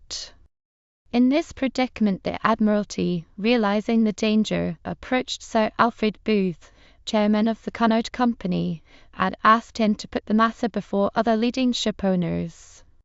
He readily consented to do so, and all owners running ships in the North Atlantic at once agreed to take the necessary steps to allow of oil being carried in the double bottoms of their ships, the Cunard Company themselves adapting for this purpose the double bottoms of the Endennier, Carmanier, Carpathier, Pannonier, Saxonier, Valacier, Vandalier, Valerier, and Vinovier, each of which brought on each voyage to this country about 2,000 tons of oil.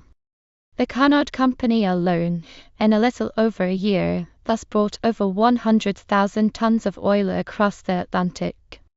During all this time, of course, it must be remembered that the Cunard Company, as throughout the war, supplied in a zone particularly exposed to hostile attack by enemy raiders and submarines, and, as we have already shown, and shall show again, a very heavy toll of their vessels was taken by hostile torpedoes. How greatly the Cunard steamers were concentrated upon dangerous routes will be seen on reference to the map, which indicates the most important services of Cunard steamers during the war. Finally, let it be stated that from August 1914 to November 1918, without taking into account such outside steamers as were working under the Cunard Company's direction, its own steamers steamed not less than 3,313,576 miles, with a consumption of 1,785,000 tons of coal. This distance is equivalent to the circumnavigation of the world no less than 132 times. This map will be found in the inside front cover of the book. Chapter 4. The Ordeal of the Lusitania. Oh, have you ever seen a foundered horse, his great heart broken by a task too great for his endurance, but unbroken yet his spirit striving to complete his course, failing at last, eyes glazed and nostril wide, and have not ached with pity? Pity now a brave ship shattered by a coward blow that once had spurned the waters in her pride. N.F. Corbett. With the subsequent progress in information of Germany's submarine campaign, it was natural that the sensibilities of the civilized world, so shocked by the ruthless sinking of the Lusitania, should have become somewhat dulled. But it is clear, in retrospect, that this tragic event marked an epoch in the slow gathering of the non-combatant world's condemnation. Upon the general events preceding the loss of this world-famous vessel, this is not, perhaps, the place to dwell. It will be remembered, however, that from February 18, 1915, the German government announced that it proposed to consider the waters round Great Britain and Ireland and the entire English Channel as what they described as a war zone, stating that they would endeavor to destroy every merchant ship found in this area of war, without it always being possible to avert the peril that thus threatens persons and cargoes.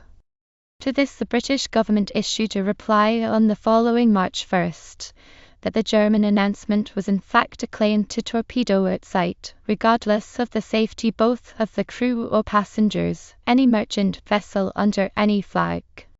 The British government proceeded to remind Germany and the world that by all the accepted traditions of the sea, and under the terms of international law, it was the duty of an enemy vessel to bring a captured ship to a prize court, where all the circumstances of the case could be impartially investigated, and where neutrals might recover their cargoes.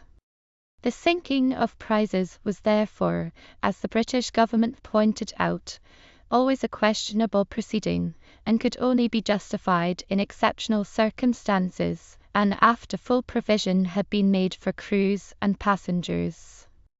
The legal responsibility of verifying the status of any vessel always rested with the attacking ship, while the obligations of humanity required adequate provision to be made for the safety of all crews and passengers of merchant vessels, whether enemy or neutral. It is now both common and tragic knowledge that these protests, as well as all the canons, so long established, of sea chivalry, were entirely ignored by the German government, and it was on May 7, 1915, that this became finally and startlingly clear to every intelligent observer in the civilized world.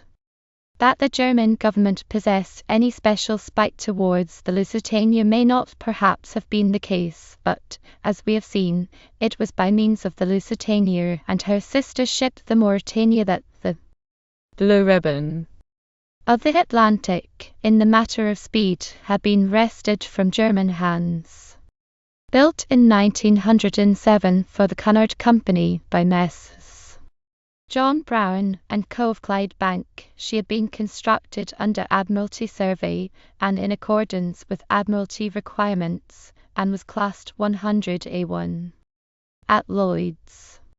Built throughout of steel, she had a cellular double bottom, with a floor at every frame, the depth of this and the center line being 60 inches, and 72 inches where it supported the turbine machinery.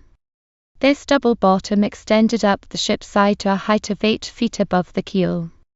All her decks were steel-plated throughout, and the transverse strength of the ship was largely dependent on the 12 transverse watertight bulkheads which had been purposely strengthened and stiffened to enable her to stand the necessary pressure in the event of accident. Inside her hull was a second skin, running the whole length of her vital parts, so that she was virtually a ship within a ship. Her length all over was 785 feet. She was 88 feet in breadth and nearly 60 feet in depth, with a gross tonnage of over 30,000 tons and a load draft of 36 feet. Including the hold, she had 9 decks, with accommodation for 523 first class, 295 second class, and 1,300 third-class passengers, together with a crew of about 800. She had turbine engines of 63,220 horsepower, 4 for head and 2 for stern motion, and her speed in 1914 was from 2,412 to 25 knots. Her 4 great funnels rose to a height of 154 feet above the keel, and the diameter of each being not less than 24 feet. Her masts were 210 feet high, while the navigating bridge stood 110 feet above the keel. At a moderate estimate, the cost of running her to New York and back, including wages, victualling and fuel, was in 1914 about $30,000, and she was operated, under the terms of the agreement with the Admiralty, by a crew of which at least 3/4 had to be British subjects. She was provided with boat accommodation for 2,605 persons, the number of persons on board during her last voyage being 1,959. She carried 48 lifeboats, 22 of which were ordinary boats hanging from davits, with a total carrying capacity of 1,323. The remaining 26 were collapsible boats, with a total carrying capacity of 1,282. In addition, the ship was provided with 2,325 life jackets and 35 lifebuoys, all of these being conveniently distributed on board. Now, at the beginning of the war, it had been a very difficult question for the directors of the Cunard Company to decide as to whether the transatlantic traffic, under the newer and unprecedented conditions, would be sufficient to justify the continued running of 2 such large and costly vessels as the Lusitania and the Mauretania. It was decided, however, after much consideration, that the Lusitania could be run once a month, providing that her boiler power was reduced by 1/4. The consequent saving in coal and labor of this would, the directors considered, enable them to run the vessel without loss, although with no hopes of making a profit. 6 of the Lusitania's boilers were accordingly closed, and the ship began to run in these conditions in November 1914. The effect of the closing of the 6 boilers being to reduce her maximum speed to 21 knots. It is to be noted, however, that this reduction still left the Lusitania very considerably faster than any other transatlantic steamer. Nor had she lacked in exciting experiences before the fatal 1st of May, 1915, on which she left New York for the last time. On the very day that war was declared in 1914, she had started from New York for Liverpool, under the command of Captain Daniel Dow, one of the best known and most respected figures in the Cunard Company's service, who retired after 43 years' service in 1919. Within a few hours of leaving New York, an enemy warship was sighted on the horizon and observed to change her course immediately, with the presumed object of intercepting the Lusitania. Without a moment's hesitation, Captain Dow set his course for a fog bank to the south, where he was soon lost to sight by the enemy. As soon as he was out of view, Captain Dow swung the Lusitania round again and steamed northwards at his highest speed. Having thus outmanoeuvred the hostile commander, he resumed his eastward course again, navigating his great ship by night without lights, and safely reaching Liverpool. Again in February 1915, while Captain Dow was still in command of her, the Lusitania, on an eastward voyage, received a wireless message to the effect that enemy submarines were cruising in the Irish Sea. He received instructions to fly a neutral flag, a perfectly legitimate ruse, and having on board some 400 Americans, together with the United States mails, he decided to hoist the American flag. Having done so, he crossed the Irish Sea at full speed, without stopping to take up a pilot, steered straight for the Mersey, and once more brought his vessel home in safety. Soon after this, Captain Dow, upon whom the strain of responsibility had been very great, was retained ashore by the directors for a brief and much-needed rest, and Captain W. T. Turner, one of the Cunard Company's most trusted commanders, took his place, with an assistant captain, Captain Anderson, also on board. That an attempt was to be made upon the Lusitania had for some days been current rumour in New York, and on Saturday, May 1st, 1915, her advertised sailing date, the following advertisement appeared in the New York Times, New York Tribune, New York Sun, New York Herald, and the New York World. Travelers. It stated, Intending to embark on the Atlantic voyage are reminded that a state of war exists between Germany and her allies, and Great Britain and her allies, that the zone of war includes the waters adjacent to the British Isles, that in accordance with formal notice given by the Imperial German government, vessels flying the flag of Great Britain, or of any of her allies, are liable to destruction in those waters, that travelers traveling in the war zone in ships of Great Britain or her allies do so at their own risk. April 22, 1915, the Imperial German Embassy, Washington, D.C. It is safe to say, however, that but small attention was paid to this notice, very few people contemplating that such a diabolical threat as was implied in this notice would be seriously carried out by any civilized Christian power. On the 1st May, therefore, the vessel sailed in fine weather and with a calm sea. The voyage till May 7th was marked by no untoward event. As the danger zone was approached, Captain Turner took all the necessary precautions. All the lifeboats under davits were swung out, all bulkhead doors, except such as were required to be kept open in order to work the ship, were closed, the portholes being also closed. The lookouts on the ship were doubled, 2 men being sent to the crow's nest, and 2 to the eyes of the ship. 2 officers were always on the bridge, and a quartermaster was stationed on either side with instructions to look out for submarines.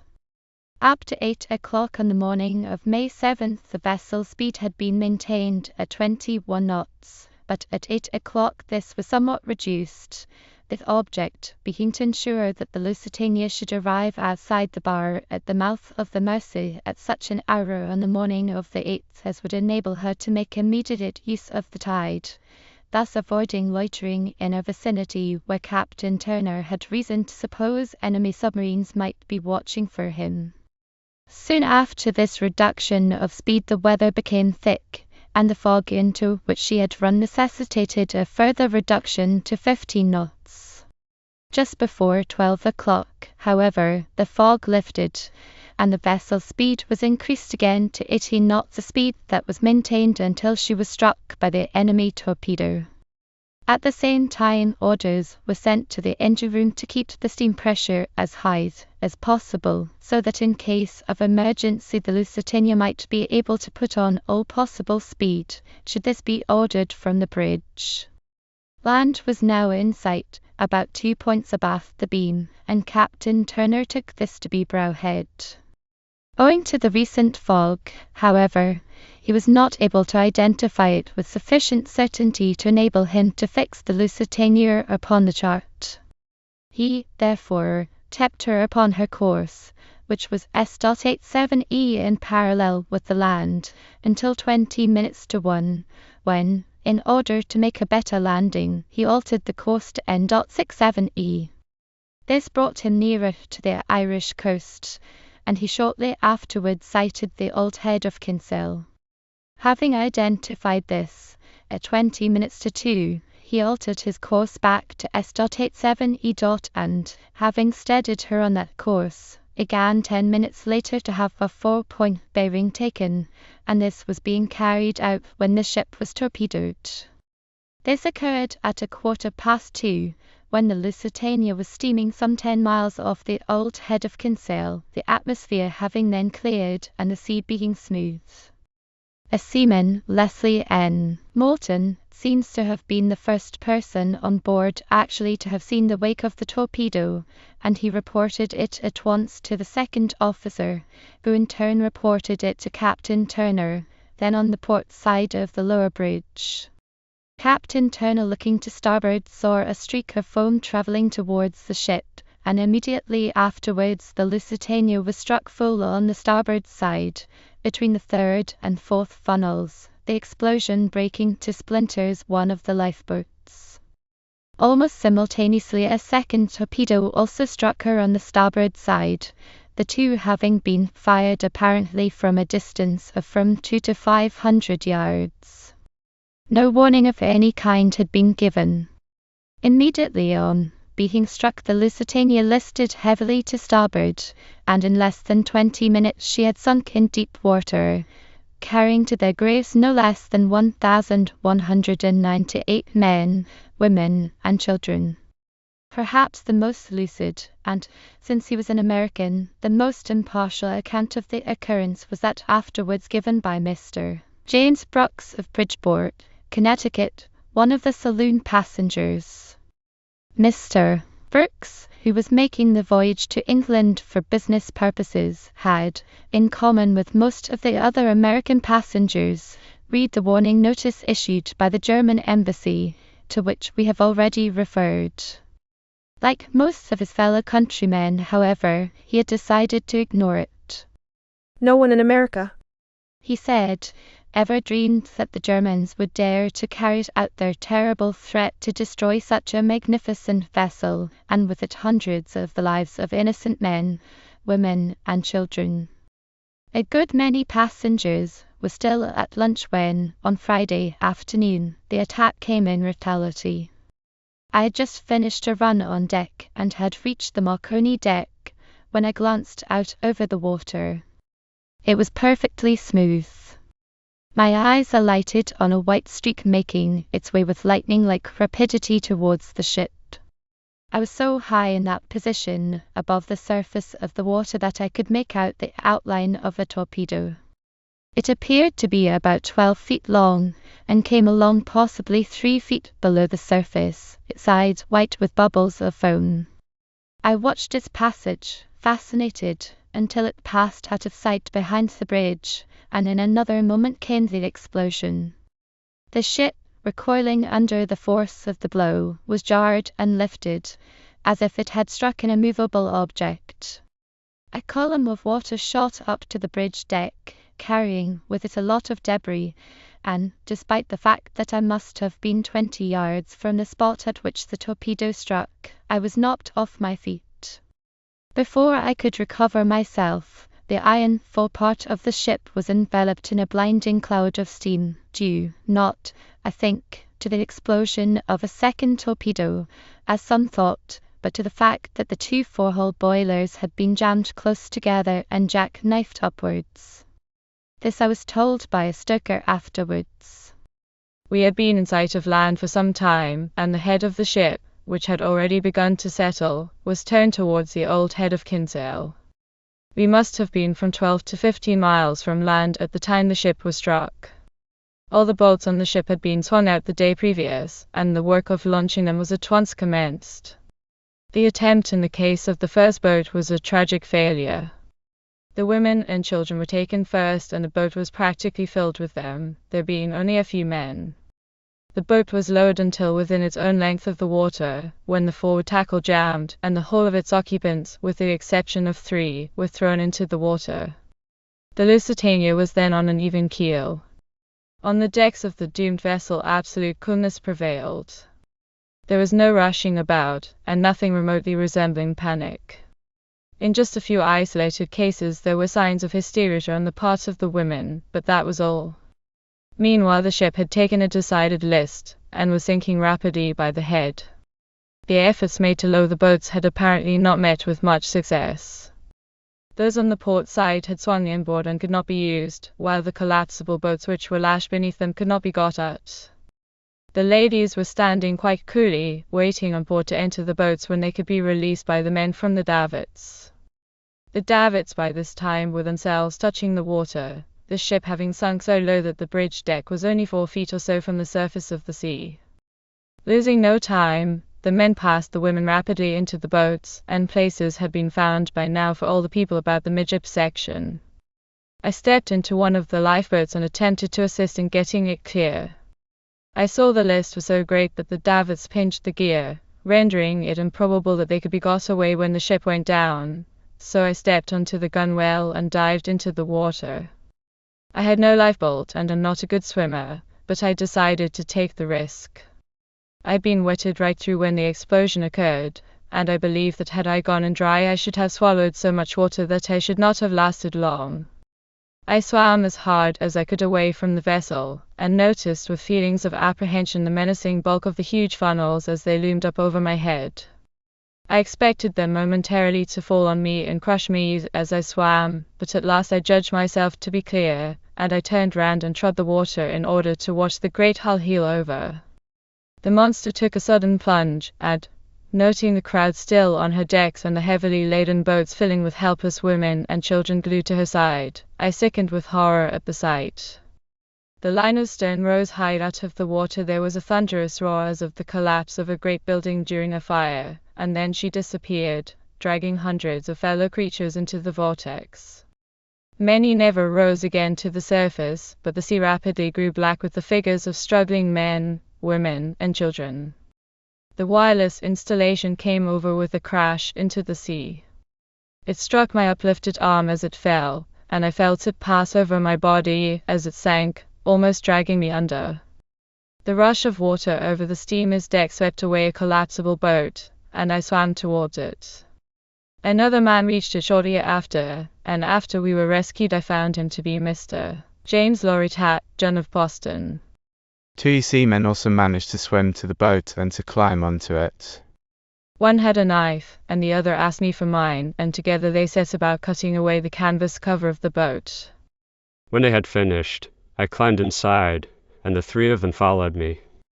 We started to rescue the unfortunate people in the water, or at least those of them who were still living.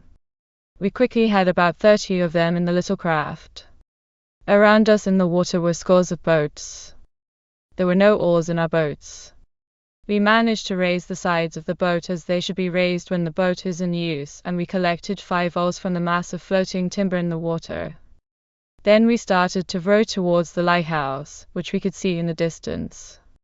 At the time the liner was torpedoed there was absolutely no ship of any kind in sight, with the exception of a trawl of the PL-12 of Glasgow. She was close inshore under the lighthouse, and, owing to the lightness of the wind, she was of no use so far as the rescue of persons actually in the sea was concerned. She came along as fast as she could, however, and was able to pick up about 110 persons from lifeboats and life rafts. Her limited capacity was pushed to the utmost, and I even had to sit with one leg hanging over the sides because there was no room to put it on the inside. We took in tow a lifeboat and a raft, which were also filled to the gunwale, and when the occupants were able to be taken out they were cast off. The auxiliary boat Indian Prince had by that time arrived from Queenstown. The PL-12 was the first boat on the scene, and she was followed by a tramp Greek steamer, which came up from the west, and was able to pick up several lifeboats which had got away. Such was the experience of Mr. Brooks, and in his moving narrative we can not only divine something of a tragedy beyond the scope of any human pen, but gather also an impression of heroism, of unquestioning devotion to duty, at which every member of the Cunard Company may well thrill with pride. Particularly noticeable, perhaps, was the conduct and sound judgment of the young sailor Leslie N. Morton, to whom we have already referred, and he was especially commended by Lord Mersey, the commissioner in charge of the formal investigation afterwards held into the loss of the Lusitania. This boy, for he was only 18, had been stationed as extra lookout on the forecastle head, starboard side, during the fatal watch, and it was, as we have said, he who was the first to perceive the approach of the torpedo. This began, as he described it, with a big burst of foam about 500 yards away. This was followed by a thin streak of foam, making for the ship at a rapid speed, followed by another going parallel with the first one, and a little behind it. Having immediately reported this through a megaphone to the bridge, Morton made for the forecastle to go down below to call his brother who was asleep, and on the way there he saw what he took to be the conning tower of a submarine just submerging. Having called his brother, he went along the starboard side of the main deck and up onto the starboard side of the bridge deck, where he found the starboard boats useless owing to the vessel's heavy list. He then went to his own boat No. 13 and assisted in filling it with passengers. Giving up his own seat, he then went to No. 11 boat and assisted in filling that one also, and it was in this one that he eventually took his place. Unfortunately, owing it appears to the unskillful action of some of the passengers, this lifeboat was unable to push away from the ship, and it was eventually sunk. Morton then swam for it and succeeded in reaching an empty collapsible boat, into which he climbed, succeeding with the help of another young sailor, Joseph Parry, in ripping off the cover and rescuing from the water some 50 people. He then made for a fishing kedge about 5 miles away, and having reached it transferred his passengers to it, and returned for some more, subsequently rescuing about 30 people from a sinking lifeboat, the little collapsible boat being subsequently rescued by a minesweeper. These 2 boys were thus instrumental in saving nearly 100 lives, and in recognition of their bravery they were awarded decorations by the Board of Trade, Morton receiving the silver medal for gallantry, and Parry the bronze medal for gallantry. Equally heroic was the conduct of the first officer, Mr. Arthur Rowland Jones, who was in the luncheon saloon when the torpedo struck the vessel. He immediately went to his boat station on the starboard side and began to fill his boat with passengers, a matter of extreme difficulty, owing to the ever-increasing angle which the ship was presenting to the sea, which caused the boat to swing away from the tilted surface of the deck. After great efforts, however, he succeeded in getting about 80 passengers aboard before she was lowered into the water, entered her himself when the boat deck was level with the surface of the sea, and only some 15 seconds before the Lusitania sank. It was fortunate for the passengers that he succeeded in doing so, since it was only by his skill and coolness, combined with that of 2 or 3 members of the crew who had also clambered on board, that the little lifeboat was able to survive the suction and disturbance caused by the disappearing liner. She did so, however, and afterwards transferred some of her passengers into another empty boat, the 2 boats then putting back in order to attempt further rescues. This they succeeded in doing, and the first officer again filled his boat up thereupon and pulling off to a little fishing smack, the Bluebell, then about 5 miles distant. Having disembarked his passengers, Mr. Jones once more went back to the scene of the disaster, and after pulling some 2.5 miles, fell in with a broken collapsible boat in a bad condition with about 35 people inside it.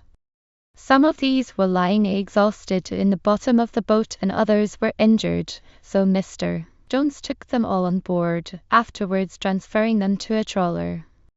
He then pulled off once more and saved yet another 10 people, whom he took to the Flying Fox, a Queenstown tender.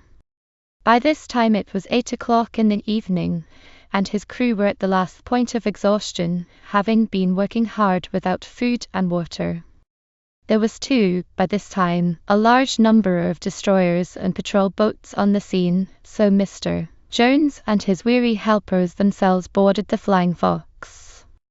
Mention must also be made of the conduct of Alfred Arthur Bistwick, the junior third officer, who was responsible for the working of 5 boats on the port side of the ship, and courageously remained there endeavouring to launch them under practically impossible conditions until the Lusitania went under.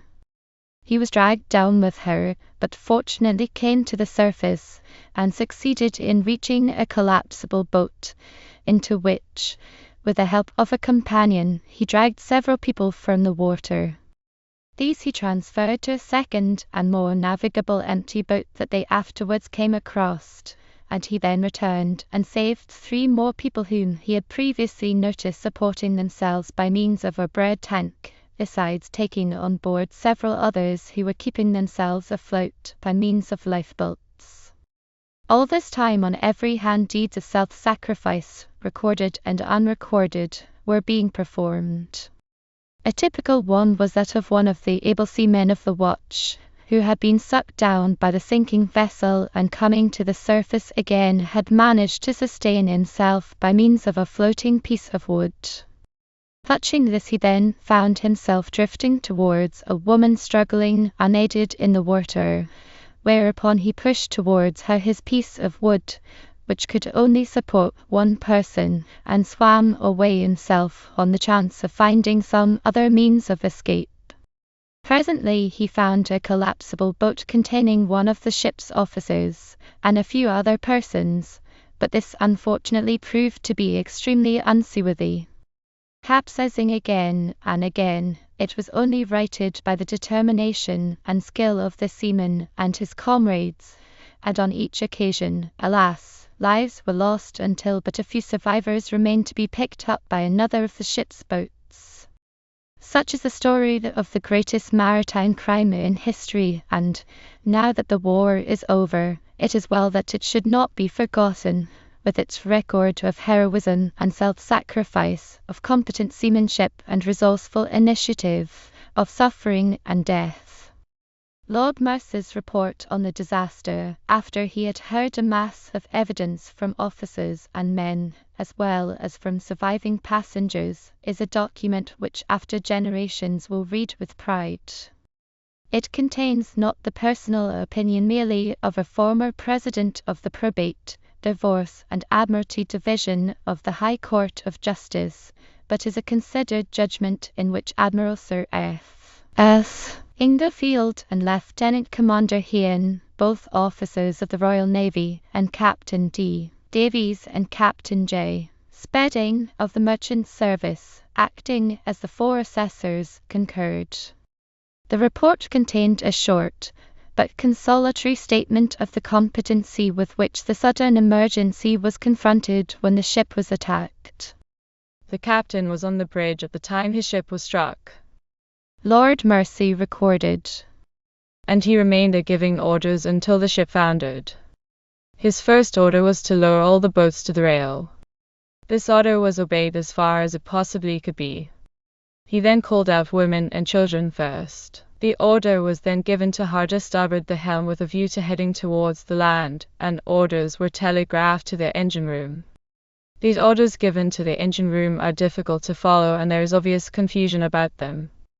It is not, however, important to consider them, for the engines were put out of commission almost at once by the inrush of water and ceased working, and the lights in the engine room were blown out.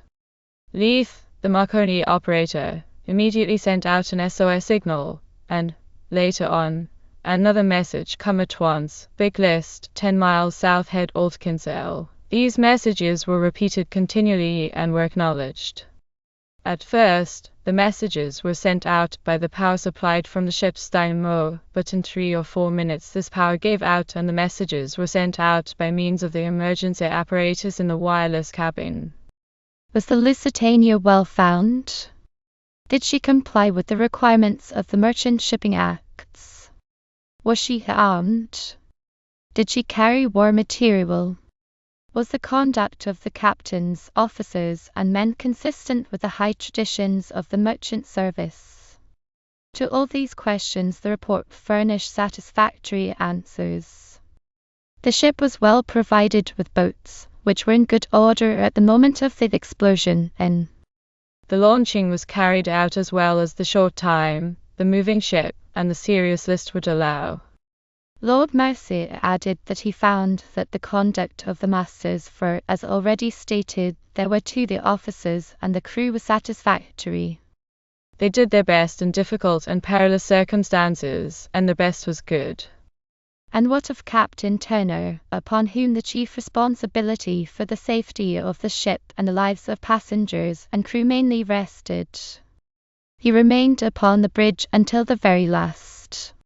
He went down with the unhappy vessel and was only rescued by chance after having been in the water for 3 long hours. The wreck commissioner and the assessors examined his every act from the moment when the Lusitania entered the so-called war zone, until this devoted officer found himself in the water confronted with death. In the opinion of Lord Mersey, Captain Turner exercised his judgment for the best. And the report added that it was the judgment of a skilled and experienced man.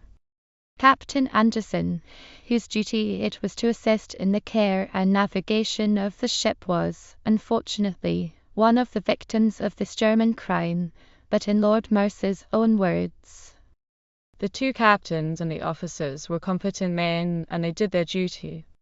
And higher praise than that there could not be. The whole blame for the cruel destruction of life in this catastrophe must rest solely with those who plotted and with those who committed the crime. The disaster was regarded in all civilized countries with horror. As Mr. Roosevelt said at the time, it represented not merely piracy, but piracy on a vaster scale of murder than any old-time pirate ever practiced. And a Danish paper, in recording this terrible incident in the war, declared that whenever in future the Germans venture to speak of their culture, the answer will be it does not exist. It committed suicide on May 7, 1915. A Norwegian paper, in denouncing the crime, remarked that the whole world looks with horror and detestation on the event. In fact, throughout the whole civilized world, the sinking of the Lusitania with merciless disregard for the lives of those on board was condemned as an act of wholesale murder which, as the New York American added, violates all laws of common humanity. In defiance of the judgment of civilization, this dastardly act was hailed in Germany as a proud triumph. The Kölnische Volkszeitung of May 10, 1915, stated, the sinking of the Lusitania is a success for our submarines, which must be placed beside the greatest achievements in this naval war. The sinking of the great British steamer is a success, the moral significance of which is still greater than the material success. With joyful pride we contemplate this latest deed of our Navy, and it will not be the last. In the Cologne Gazette, of 5 days later, it was stated that the news will be received by the German people with unanimous satisfaction, since it proves to England and the whole world that Germany is quite in earnest with regard to her submarine warfare. In the New Free Press of the same date it was remarked, we rejoice over this new success of the German Navy. The city of Magdeburg immediately proposed to honor the officers and men who had slaughtered so many hundreds of defenseless men, helpless women, and innocent children, and brought the anguish of bereavement on so many hundreds of homes on both sides of the Atlantic. And to crown this achievement, which stands in isolation in the annals of the human race, a medal was struck in Munich commemorating this exploit of the German fleet, which was afterwards to be surrendered and, then to be scuttled by its own officers in Scarborough Flow. Chapter 5. The toll of the submarines. But some came not with break of light, nor looked upon the saffron dawn. They kept the watch of endless night on the soft breast of ocean born. O waking England, rise and pray for sons who guard thee night and day. Cecil Roberts. We have dealt at length in the previous chapter with the loss of the Lusitania, not only because, as we have said, her torpedoing marked an epoch in the history of crime at sea, and was perhaps the determining factor in the entrance of America into the war, but because the Cunard Company was thus identified with this world tragedy, and its servants exemplified then, as always, the noblest traditions of the British mercantile marine.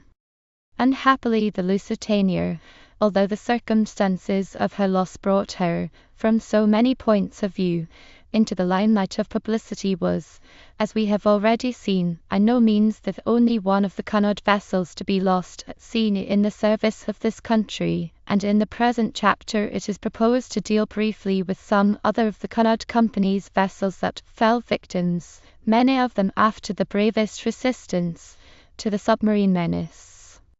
It will, perhaps, be the more convenient, for purposes of after reference, to deal with these alphabetically, rather than chronologically. Thus it was at 5:30 p.m. on February 4th, about 40 miles north of Londonderry, that Captain W. R. D. Irvine of the Orania saw a torpedo approaching his ship, which eventually struck her between the funnels. The Orania immediately listed heavily to port, but then righted herself. The boats were immediately lowered, and the crew and passengers, with the exception of Captain Irvine himself and some of his officers, were all safely aboard them within 10 minutes after the torpedo had exploded. No sooner had they got into the boats than the Orania was again struck by a second torpedo, a third following in the wake of this, just as the captain and the remaining officers were coming down the ropes into the last boat. 7 men in the engine room were killed by the explosions of the torpedoes, and 2 others were lost by drowning. The crew were in the boats for about 1.5 hours, when they were picked up by some minesweepers. It was then seen that the ship was not sinking, and Captain Irvine with some of his crew returned on board and made her fast with hawsers to one of the trawlers that had arrived on the scene. During the night, however, the ship broke adrift, and when day broke she was nowhere to be seen. A message was then received from one of the naval patrols to the effect that the Orania had drifted ashore at Tobermory, nearly 50 miles from the place where she had been torpedoed. Unfortunately, she had grounded at a very exposed position, and in the heavy weather that followed she went to pieces, it being found impossible to salve her. She was a particularly severe loss in that she was a new ship, only on her 8th trip. The Dwinsk, one of the steamers being operated by the Cunard Company for the government, and in command of Captain H. Nelson, was torpedoed on June 18th of the same summer, at about 9:20 a.m. while some 650 miles east of New York, the torpedo striking her on the port side in the region of No. 4 hold. 7 lifeboats were immediately lowered and all the crew successfully embarked. The submarine then came to the surface, and with a heavy caliber gun, fired 19 shells into the torpedoed vessel, sinking her about 2 hours afterwards. A passing steamer then came in sight and, firing 5 shots in the direction of the submarine, passed on her course, the submarine submerging. When the unknown steamer had disappeared, the submarine again came to the surface, and overtaking the boats in which the crew had taken refuge, hailed the one in charge of the chief officer, and after interrogating him, moved off in an easterly direction. Meanwhile, during the night, the little group of lifeboats became separated, meeting with various adventures, but all except one ultimately reaching safety, their crews being landed as far apart as New York, Bermuda, Newport, and Nova Scotia. As in the case of the Ausonia's boats described in Chapter 3, they underwent the severest hardships. The first officer's boat, for instance, after sailing all that day and through the night, sighted a steamer, but, though she showed signals of distress, received no reply. Toiling on, a bark and another steamer were sighted in the evening, but again the little boat was unsuccessful in attracting attention. Fortunately, the weather up to then had remained favorable, and continued to do so through the next day, on which another ship was seen, but again failed to perceive the lifeboat's dejected crew. Early on the following morning an empty boat was sighted, and found to be one of the Dwinsk's boats from which the crew had evidently been rescued. On this day the wind began to increase, and by the evening a furious gale was raging. At 6 o'clock a great sea washed over the little boat, carrying one of its occupants overboard, and almost filling the boat with water. On the day after, a Sunday, the wind dropped again, and remained variable until the evening of the following Wednesday, when it again increased to such an extent that by midnight a fierce gale was once more blowing. On Thursday morning this died down, but it was not until 9:30 on Friday that a steamer which proved to be the USS Aronjo sighted the now almost famished crew and took them on board, clothed them, and provided them with medical attention. They had then been drifting about in every condition of the weather for no less than 10 days, the highest ration allowed being 1 biscuit and a half glass of water per man per day for the first 6 days, reduced on the 9th day to half a biscuit and a quarter of a glass of water. To the invincible optimism and seamanship of the first officer, who himself steered the boat for the whole of the 10 days, the crew unanimously announced afterwards that they considered the saving of their lives to be due. Of the other boats, 1 was at sea for 8 days, 3 for 3 days, and 1 for a day and a half, for one of them was never accounted for, probably having foundered in the storm, with the loss of 22 lives. It is pleasant to record that the first officer, Mr. Pritchard, as well as the boatswain's mate, who was in charge of another boat, were specially commended in the London Gazette for their great services. Nor must another incident in connection with the saving of the Dwinsk's lifeboats go unmentioned, although the hero in this case was a gallant officer of the United States Navy, Lieutenant Ross P. Whitemash, who was one of the convoy officers to the Dwinsk and went into No. 6 lifeboat with another American and 19 British subjects. This boat experienced an extraordinary severe storm some 4 days afterwards, and Lieutenant Whitemash volunteered to take the tiller and remained on watch without a break throughout the night until 5 o'clock the next morning. 1 man was washed overboard, and Lieutenant Whitemash then ordered the other occupants of the boat to lie down, 2 of them taking turns to hold on to this officer's legs to prevent him, while at the tiller, from being carried away. For this Lieutenant Whitemash received from His Majesty the King the Silver Medal for gallantry in saving life at sea. It was 3 years earlier and in a far distant sea that the Carriger was sunk, while proceeding in ballast from Alexandria to Naples in charge of Captain J. A. Wolfe. In this case she was not torpedoed. The U-boat, after signaling to the Carriger to stop and abandon ship, fired some 10 shots at her, several of which struck her about the bows and the bridge.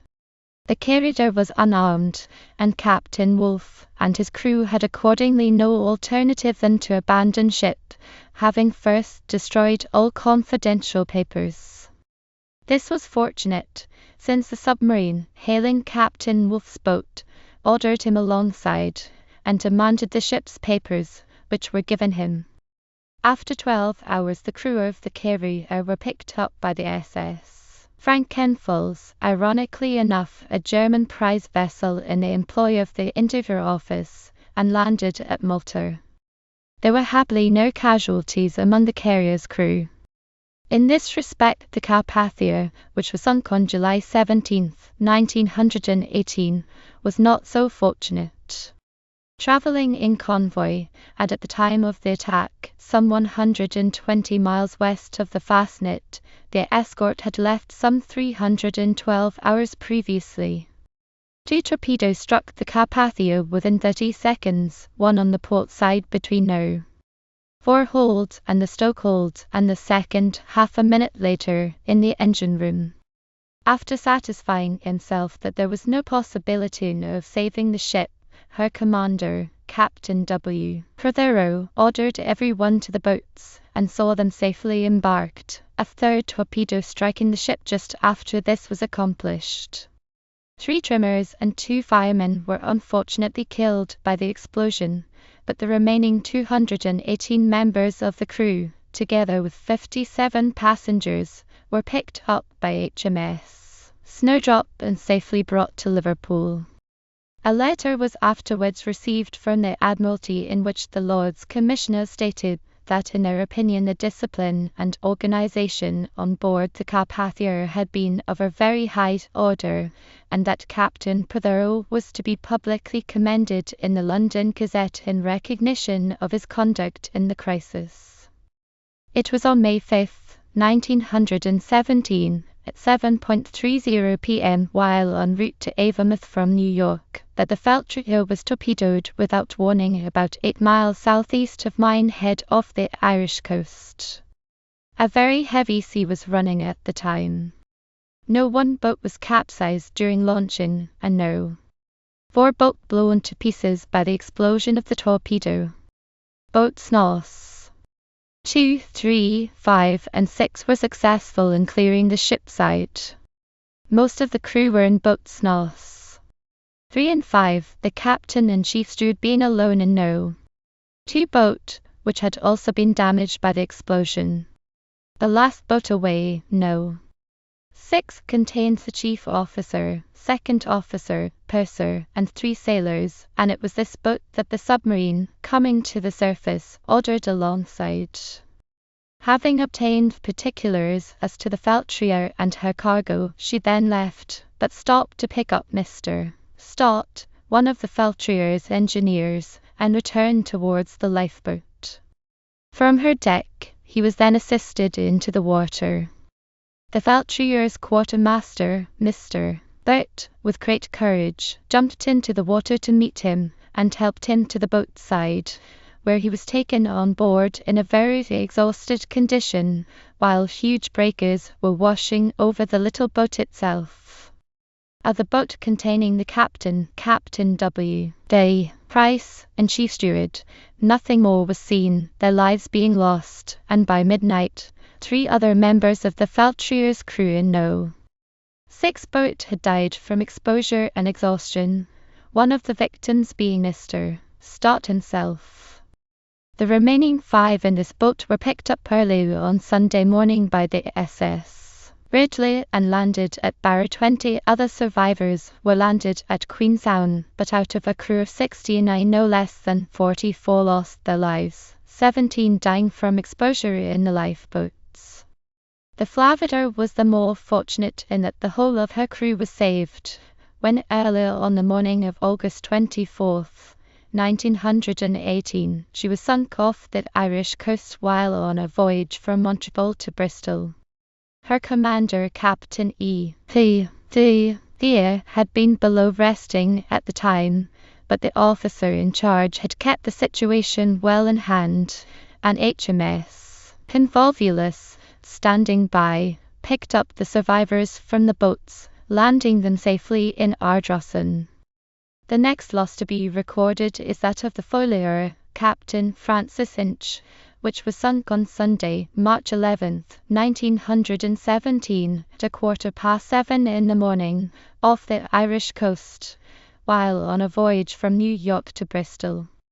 The periscope of the attacking submarine was first sighted by the 3rd officer some 500 feet away and nearly abeam. Immediately afterwards, he saw a torpedo approaching the ship, 2 of her boats being smashed in the explosion which followed, and the Folia herself beginning rapidly to settle. 7 of the crew, including the 2nd engineer, were killed by the explosion, but the rest of the officers and men were safely embarked in the 4 boats which were lowered. While the lifeboats were still in the neighborhood, the submarine came to the surface, steamed round the ship and fired 4 shots into her, following this up with a second torpedo. The captain then got his boats together and instructed the officers in charge to steer NW by compass, 3 of them making fast by painters so as not to get adrift from each other. About 11 a.m. the captain, under the fog that had crept up, sighted breakers ahead, and told the other boats to follow in line behind him. Creeping along the edge of the breakers, they at last sighted smooth water at the base of some cliffs, and, pulling into shore, noticed the outline of a house high above them, with people standing in front of it. Shouting in unison, the crew succeeded in attracting attention and learned that the place was Ardmore, Yule Cork, and from there they proceeded to Dungarvan, where they arrived at 8 o'clock in the evening, the inhabitants of both places treating the shipwrecked officers and crew with the greatest hospitality. In all these cases the vessels attacked were either unarmed or so taken by surprise that no resistance was possible. But in the case of the Leicester Captain T.A. Chester's, which was sunk on February 11, 1917, a most plucky action against odds was fought. It was nearly 8:30 in the morning, and about 20 miles northwest of the South Bishop's Light, that the submarine was sighted, and by the time Captain Chester's had picked her up on the starboard beam, his vessel had already been struck by a shot from her. Captain Chester's immediately altered the Leicster's course so as to place the submarine astern, and himself opened fire at about 3,000 yards. His gun, which was of Russian make and of a very light type, was one of the first supplied to merchant ships under the Admiralty scheme, when there was a great shortage of armaments owing to the needs of the Army and Navy, and it misfired several times. The 3rd officer, 3rd engineer, and steersman had been already wounded by the fire of the submarine. In the unequal duel that now ensued, the Leicester's funnel, starboard boats, forward cabin, chart room, officers' and engineers' quarters and bridge were all wrecked, and being unable to steer the ship under the growing force and accuracy of the enemy's shells, Captain Chester's at last had no alternative but to abandon his vessel. He, therefore, gave orders to cease firing and stop the engines. As soon as the ship had sufficiently lost way, the crew was safely embarked in the port boat, with the exception of the captain, chief officer, 3rd engineer, the gunner, and one of the boys, who succeeded in scrambling into the starboard boat which was dragging alongside. When the lifeboats cleared the ship, the submarine herself ceased firing, submerged, and reappeared alongside Captain Chester's boat. The submarine commander then ordered Captain Chester's to go on board, which he did, and where, by what, alas, proved to be a rare exception, he was very courteously treated. The commander of the submarine then put 3 of his crew into the boat together with 8 bombs, sent her back to the Leicester, and there the Germans hung the bombs on each side of the rigging and in the engine room. The ship's papers, the breech plug of her gun, her telescopes, and 3 cartridges were lowered into the boat, after which the bomb safety pins were removed, and the bombs placed below the waterline. The boat was then ordered back to the submarine. Meanwhile, Captain Chester's had been asked by the U-boat's commando why he had fired his gun without flying his ensign. Captain Chester's pointed out to him that before he could fire the gun, he had to remove the flagstaff, and he was then allowed to return to his boat, the bombs, a few minutes afterwards, beginning to explode. The submarine then went in chase of another vessel that had appeared on the horizon, and shortly afterwards the Leicester sank, stern first. Her boats were picked up the same evening by 2 minesweepers and the SS. Islandmore, the crew being treated with the utmost hospitality and safely landed at Holyhead. Their conduct had been worthy in Captain Chester's words. of all the traditions of British seamen. Happily, it now becomes possible to record an equally gallant fight on the part of one of the Cunard Company's vessels, with a successful issue. This was fought by one of the Mediterranean cargo boats, the Frigeur, a vessel of 3,350 tons, with a speed of not more than 9 knots. It was at 2 p.m. on March 24, 1916, when she was homeward bound and off the southwest coast of Ireland, that a submarine, whom she had not previously seen, fired 2 shots at her, probably with the intention of bringing her to a stop. The skipper, Captain F. Manley, immediately ordered his helm hard a port and the crew to go to general stations. There was a big sea running at the time, and this was fortunate, since the submarine, on divining Captain Manley's intentions, had continued to fire at the Frigeur. None of her shells, however, struck the steamer.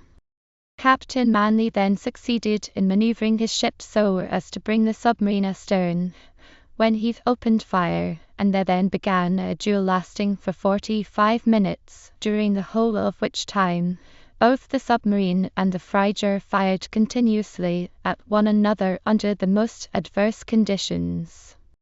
Then, at last, one of the Frigeur's shells found its mark. A great rush of smoke poured up from the submarine. Her stern suddenly jumped out of the water, and she disappeared amongst the loud cheers of the Frigeur's crew. In connection with this incident, the following resolution was passed by the directors of the Cunard Company at a meeting of the board in April 1916.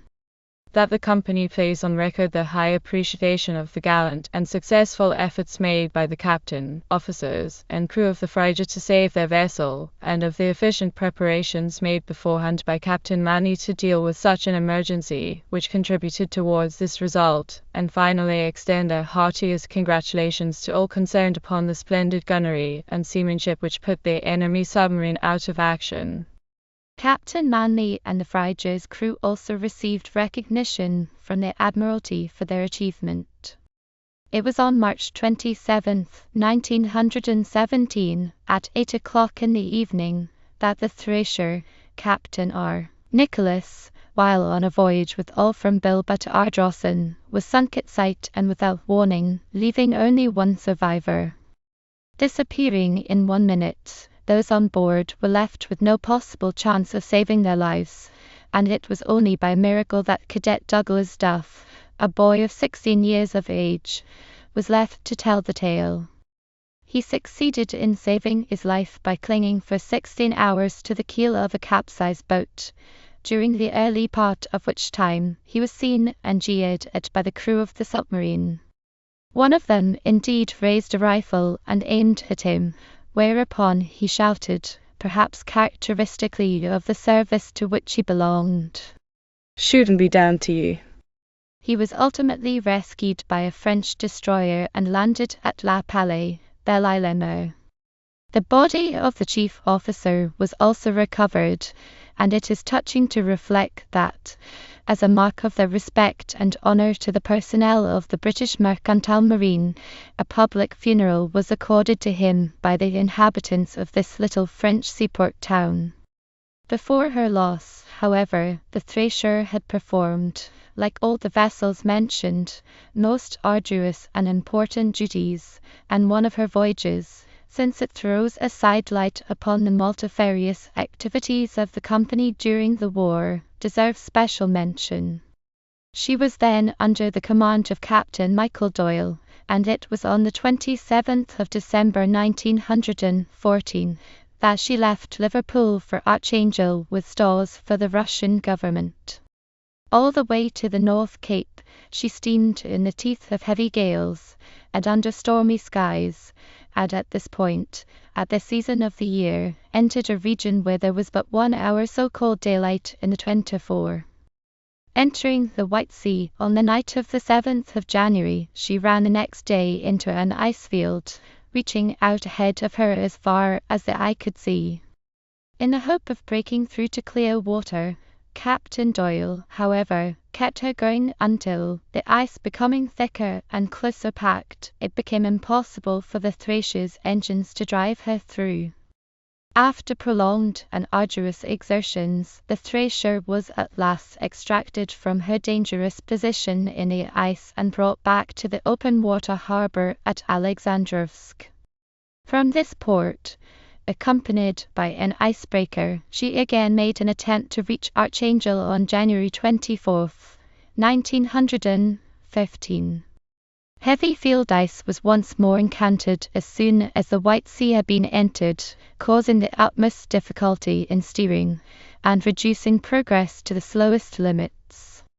After covering, with much perseverance, a certain distance, huge floes of ice finally stopped the Thracia's progress. The icebreaker was also in difficulties, and therefore unable to render any assistance. For a considerable time the Thracia remained wedged in the drifting ice, and meanwhile a heavy northeast gale had packed the entrance to the White Sea. The action of this wind, however, presently opened the ice in the immediate neighbourhood of the vessel, and a certain amount of further progress towards the south became possible. Here, however, the ice was found to be once more heavily packed, while the northeast gale was choking the entrance with ever more and more drifting floes. The Thracia's propeller had by this time become badly damaged, and the icebreaker herself was finding it all she could do to secure her own safety. It was now clear that to remain in the drifting ice would be bound in the long run to prove fatal, and thereupon Captain Doyle made an effort to drive his vessel close to the land ice, where some degree of shelter might be found from the gales which were constantly driving enormous floes up and down with the ebb and flow of the tides through the narrow neck of the White Sea. After many days and nights of the heaviest and most unremitting toil, the Thracia was finally brought close to land, and a network of cables and ropes thrown out to secure her position there. For 7 weeks, until the 18th of March, she was held here, during the whole of which time she was being submitted to the severest pressure owing to the alternating flow and ebb of the tides driving the packed ice against her side, under her bottom, and piling it up round her counter to a height of as much as 20 ft. Serious damage was done to her hull, and for 3 months her pumps had to be kept going constantly in order to keep her afloat, while the greatest skill and ingenuity had to be exercised in order to protect her rudder from the ice pressure under her counter. So matters went on until the night of the 18th of March, when, owing to heavy offshore gales, the Thracia broke adrift, her anchors, cables, and ropes being lost and her windlass broken. Fortunately, a few days later, the ice began to open here and there, and with the courageous assistance of another vessel, and under her own steam, she succeeded at last in reaching a position inside the bar of the Archangel River on April 9th, when her cargo was landed in good condition on the stationary river ice and conveyed by sleighs to Archangel. Her troubles, however, were not yet over, for within less than 3 weeks the river ice itself began to break, and the outgoing stream, carrying this broken ice to sea, drove the Thracia onto the bar. Her propeller blades were now reduced to the merest stumps, but in spite of this, she succeeded, at high water, in working herself free again by her own exertions. Obtaining ground tackle from another ship, which had come down from Archangel at the first break-up of the ice, the Thracia was enabled to come to anchorage in the Gulf, and here she remained for about a week until the Dwina River was finally cleared of ice. She then proceeded slowly up river to the town itself, where she arrived on May 9th. So great had been the damage sustained by her, that she was then dry-docked for the necessary repairs to enable her to return to England, and when she at last arrived home, about the middle of August 1915, it was not until her voyage had lasted some 7.5 months. After this diversion, let us return to the record of the war experiences of other Cunarders. It was on March 30th, 1917, that the Valasher, Captain J. F. Simpson, left London for New York, and it was at 5:30 the next evening that she was struck on the port side by a torpedo, when in the English Channel off the Eddystone Lighthouse. An attempt was made by one of the torpedo boats, of which several happened to be in the neighbourhood, to tow the Valasher, whose No. 6 hold, engine room, and stokehold were all full of water. She proved too heavy, however, and tugs were accordingly sent from the shore, the Admiralty officials intending to try and beach the ship. Although a heavy gale was blowing at the time, Captain Simpson, in view of the fact that the bulkheads were holding, strongly advised that this course should not be pursued, but that an attempt should be made to tow the Valasher into Plymouth Harbour. This advice was taken, and, as it proved, with complete success, the Valasher being taken safely into Plymouth Harbour, where she was subsequently docked for repairs, and whence she was enabled, within a few months, to take her place again in the company's fleet, and do much useful service. The hole in the ship's side caused by the explosion of the torpedo was no less than 25 feet long by 20 feet deep, and the greatest credit is due to Captain Simpson for his splendid judgment and seamanship in bringing the vessel safely into port, and saving her both for the country and the company. To the Valeria, under the command of Captain W. Stewart, fell the good fortune to destroy a German submarine on June 20th, 1917, while nearing the end of a voyage from New York. It was at 3 o'clock in the afternoon that both Captain Stewart, who was on the port side of the bridge, and the second officer, who was on the starboard side, felt the ship quiver as if she had struck something. The captain immediately crossed the bridge and saw that the object hit was an enemy submarine, the working of her motors being distinctly audible. For a moment the Valeria's gun crew were taken aback at this most unexpected appearance at such close quarters to the vessel. Captain Stewart, however, gave prompt orders to fire, and the gunners, depressing the gun as far as possible, immediately obeyed. A volume of vapour was then seen to rise up from the U-boat, together with fountain-like spouts of water. A second shot was fired, falling short, but the third struck the submarine fair and square at the base of her conning tower, and caused her to sink. It is believed that the Valeria, when she first came into contact with the submarine, probably broke her periscope. Captain Stewart's first impulse was to turn back in order to pick up any survivors, but in view of the fact that German submarines were at this time usually hunting in couples, he thought it wiser to continue his voyage, and brought his ship safely back into Liverpool. For this successful action, both Captain Stewart and the crew received special awards from the Admiralty, the Cunard Company, and other associations, the destruction of the German submarine being later verified by Admiralty trawlers. It was perhaps not an unexpected fact, but it was one, nevertheless, of which the whole nation may well be proud, that the rescued officers and crews of these torpedoed vessels never for a moment hesitated, and indeed were anxious, as soon as possible, to render further service in other vessels. An example of this occurred when the Vandalia was torpedoed on June 9, 1918, her commander, Captain J. A. Wolfe, having already, as has been seen, had a previous vessel, the Carrier, torpedoed beneath him in the Mediterranean. The Vandalia was in a convoy accompanied by 6 American destroyers, and though she settled down rapidly and was lost within less than 2 hours, no lives were lost. The Varia, Captain D. P. Thompson, was sunk on December 7, 1915, in the Mediterranean, having left patchers in ballast for Alexandria on the 3rd. At noon on the same day, when about 50 miles from Alexandria, she had sighted 2 lifeboats containing the crew of a Greek steamer, the Goulandris, which had been sunk by a submarine, and at 4:30 in the afternoon, it was probably the same submarine that was sighted approaching the Verrier at high speed from a distance of about 8 miles.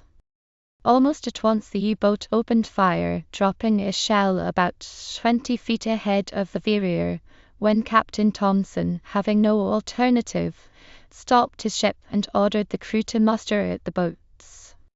On a second shell dropping closer to the vessel, Captain Thompson ordered the crew to take to the boats. The submarine continued to fire as she approached, one of her shells destroying the chart house and the bridge, just as the boats were leaving the vessel's side. Captain Thompson had already destroyed the confidential papers, and all that the German commander retained was the ship's register. It was at 9:15 p.m. that the Verrier sank, her boats being not interfered with, and arriving at Alexandria next morning in safety. The next vessel to claim our attention is the Vonovia, and Hyde, as was the standard set by and expected of the Cunard Company's commanders. There were few instances of greater coolness and bravery than that of her skipper, Captain Stephen Gronow, when she was torpedoed in the English Channel on the 19th of December, 1917. She was then on her way from New York with the Chinese crew, and it was at 3:30 in the afternoon that the torpedo struck her on the starboard side. As the Vonovia did not at first appear to be sinking, Captain Gronow ordered his engines full speed ahead, and made a gallant endeavour to reach the land. At 4 p.m. a small tug came on the scene and made fast to the Vonovia, after some of her crew had left the ship on one of the lifeboats. A patrol boat then came alongside, and the remainder of the crew jumped aboard her. For the next 3 hours Captain Gronow, the only man left on his sinking vessel, steered her by means of the hand gear. At 7 o'clock in the evening a drifter approached, and the chief engineer returned on board to assist his captain in making a rope fast, and then returned to the patrol boat. It was now quite dark, but Captain Gronow, sticking to his full-on hope, remained alone on board the Vonovia, and continued to steer her and attend to the ropes. At 7:30, he noticed that she appeared to be making no headway, and groping forward by means of the rails, he found the forecastle deck already submerged 4 feet. He also discovered that the tug had slit the wire. In making his way back again, he was so severely struck by a piece of wreckage that for a time he remained unconscious. On recovering, he made his way to the bridge and put on a life jacket. Here he remained until, at 8 o'clock, 5 miles from land and in pitch darkness, the Vonovia sank under his feet, and he was thrown into the water. He succeeded, however, in supporting himself on some wreckage, to which, as it happened, the ship's bell was attached, and it was this little fact that in the end proved his salvation. Attracted by the ringing of the bell, a small patrol boat the next morning decided to investigate the wreckage, and their captain Gronow was found lying unconscious. Unhappily, his vessel, with her valuable cargo of 9,000 tons, was lost, but in endeavouring to save the Vonovia, Captain Gronow had provided yet another illustrious example for his successors at sea, and happily survived to receive from the Cunard directors a handsome inscribed silver vase, together with a certificate, a silver medal, and a monetary gift from Lloyd's. Twice it has been our duty to record the torpedoing of vessels under the command of the gallant Captain J.A. Wolfe, but he underwent this ordeal 3 times. He was in command of the Volodya on the 21st of August, 1917, when, at 7:30 in the morning, she was torpedoed and sunk some 300 miles from land. As was usual, there had been no warning, and the Volodya was struck amidships, several of her engine room crew, mostly Chinamen, being killed by the explosion. In addition, before she sank, the Volodya was also shelled by the attacking submarine. Captain Wolfe, with the survivors of the crew, had, however, succeeded before this in getting away in 3 boats, in charge respectively of Captain Wolfe himself, the chief officer, and the second officer, and these boats were chased by the submarine. On catching up with the second officer's boat, the submarine commander inquired for the captain. He was told by the second officer that his last sight of Captain Wolfe was on the bridge of the torpedoed vessel. The second officer was then taken on board the submarine and questioned, but was subsequently allowed to return to his boat. Captain Wolfe then gave sailing directions, and the 3 boats kept together until nightfall, at which time the wind had increased to the violence of a gale. During the night the 3 boats became separated, and it was only the magnificent seamanship of Captain Wolfe and the 2 other officers, together with the splendid endurance and courage of the crews, that succeeded in bringing any of them to safety. For 3 days they were adrift in the open Atlantic, rations being reduced to 1 biscuit and 1 dipper of water a day. The captain and chief engineer were actually on one occasion washed out of their little boat. It was in the captain's boat that the seat anchors and rudders were carried away, and Captain Wolfe then improvised a seat anchor out of some canvas, sewing it with his penknife and rope yarn, and putting in it the last 3 remaining 7-pound tins of meat, the only articles of weight left in the boat. This contrivance he lashed to the broken rudder, and by this means was enabled to weather the breaking seas. How well to the coast the vessel was kept can be gathered from the fact that when she was picked up by a destroyer, she was within 30 miles of the Lizard, having sailed 300 miles without seeking a ship.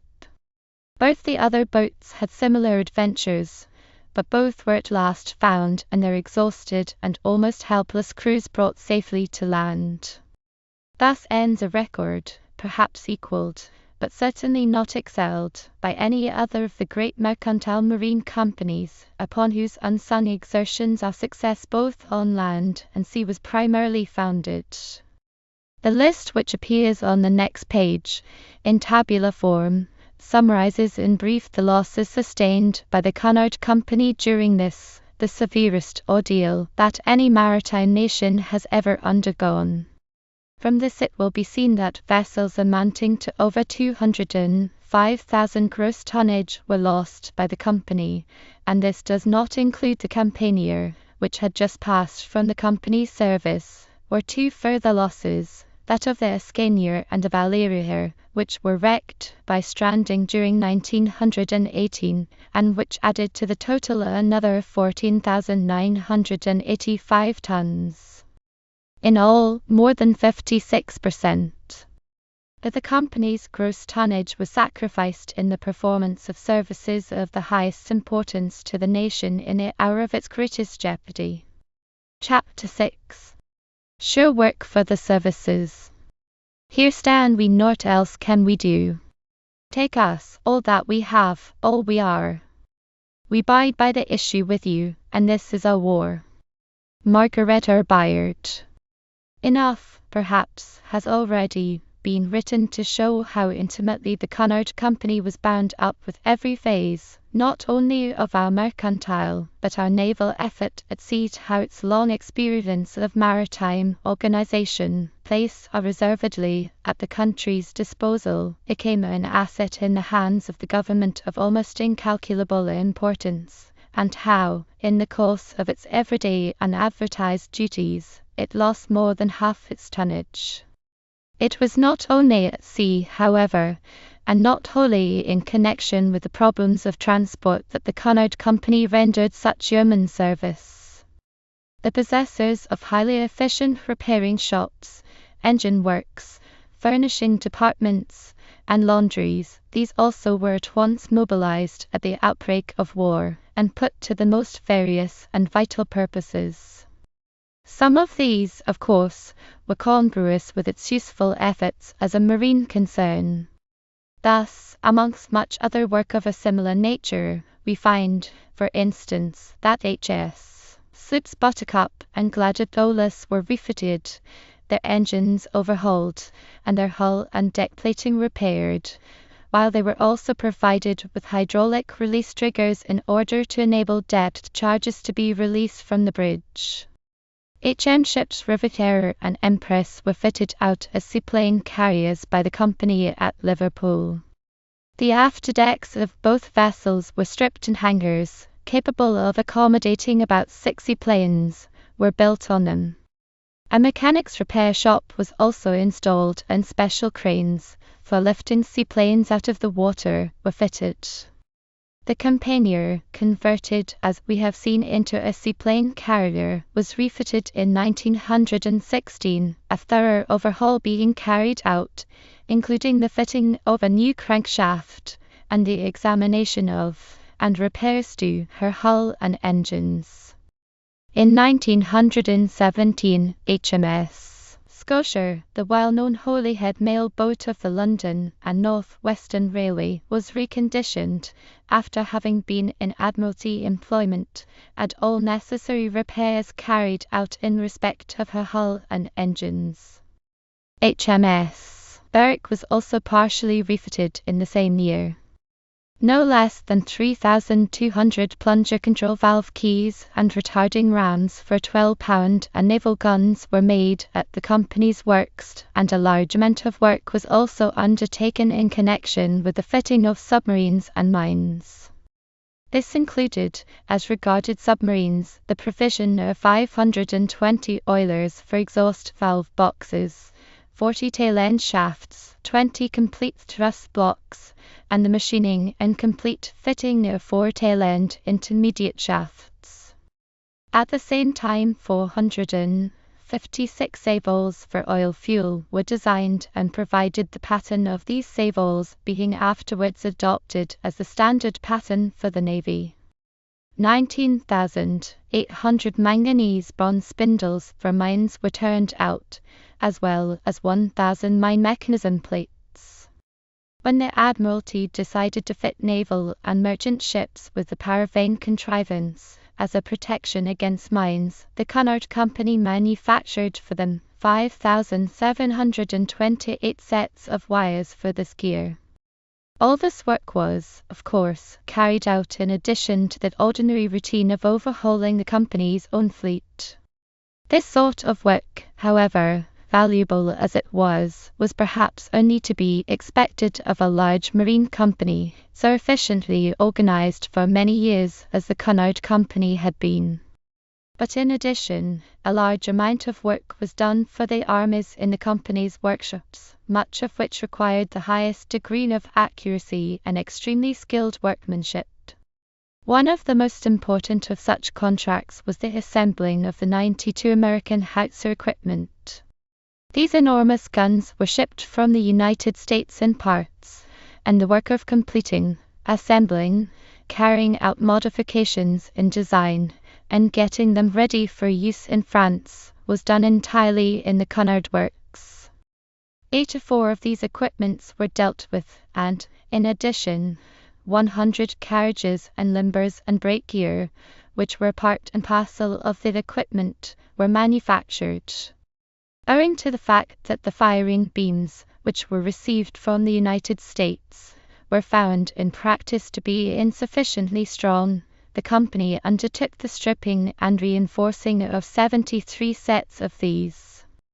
In the critical month of March, 1918, when the Allied armies were retreating on the Western Front, and it was clear that the crucial point of the war was imminent, the Ministry of Munitions sent out urgent appeals to all munition works. During the Great Retreat, although many of the actual guns were saved, there was no time to attempt to bring away the gun beds, and in consequence many of the larger caliber weapons were thus rendered useless. The Cunard Company was then asked to undertake to supply 100 sets in as short a time as possible. Realizing the urgency of the position, the company succeeded in engaging the assistance of several outside firms, who carried out part of the work under Cunard's supervision, with the amazing result that no less than 146 sets were finished and delivered complete within a fortnight. But for the unremitting attention of the company's officials and the high degree of organization that had been attained, such a result would, of course, have been wholly impossible. The separate items manufactured by outside firms were all received and distributed from the company's gun department, a special chart of progress being kept for the purpose. For this great achievement, the company received a special letter of congratulation from the Ministry of Munitions, which in their turn they passed on to their men, who had so magnificently responded to the calls of their country in the crisis, and also to the firms who had rendered such able assistance. Another very large contract, carried out by the Cunard Company, was the manufacture of artillery wheels. This work was distributed between the company's various establishments, the metal work being done by the Cunard's engine works, and the woodwork at the furnishing departments in Liverpool and London. In order to provide the necessary material, the company's timber experts had to make enormous purchases, not only having to buy complete cargoes, but in many instances having to buy the timber before the trees were felled, and it cannot be denied that the government was extremely fortunate in having the advantage of their great experience and wise advice. The metal parts provided consisted of pipe boxes, knots and naves, all of these being made of manganese bronze as required by the War Office, and the tires, the wooden parts of the wheels being the spokes and felloes. 1,100 complete artillery wheels were thus made, as well as 1,400 sand tires, a sand tire being a contrivance fitted to the rim of the gun wheel in order to prevent it sinking into mud or sand. The reconstruction of damaged wheels was undertaken for the War Office by the Cunard Company's London works, and more than 8,000 wheels were dealt with in this manner. It is impossible to give a detailed account of the whole of the work of this nature carried out by the Cunard Company, but a general idea can be obtained from the following list of some of the most important contracts carried out at Liverpool. The company's laundry, which before the war dealt with all the linen, etc. from the company's steamers, was able during the last few years to assist many of the military hospitals and other institutions in the district by undertaking their laundry work. At the same time, of course, they did whatever work was required for the company ships and those under their management, whether acting as troop ships or hospital ships. Nor did these activities exhaust the long list of the Cunard Company's manifold contributions to the nation's improvised war industries. In 1916, realizing the urgent need for airplanes, the company's directors made certain suggestions to the government and placed their services at the government's disposal in this connection. After some months' consideration, a definite scheme was formulated in July 1917, providing for the erection of a factories at the government's expense to be under the supervision of the Cunard Company, who would act as managers under the direction of the Ministry of Munitions. A site was selected near the racecourse at Aintree. The first sod was removed on the 4th October 1917, and within less than 9 months the factory was completed, many of the shops having been working at full pressure very much earlier than this. Although the Cunard Company had had no experience of aircraft work, and could not, of course, spare sufficient staff to man the factory, the arrangement of the various shops, and the selection of the machinery to be installed rested in their hands, and a certain number of the company's own officials were subsequently employed there. Even under normal conditions, the construction and fitting out of this, the largest aeroplane factory in the country, would have been a Herculean task, but in wartime, with the resultant difficulties to be encountered in obtaining the necessary material, the undertaking might well have baffled even the most enterprising brains.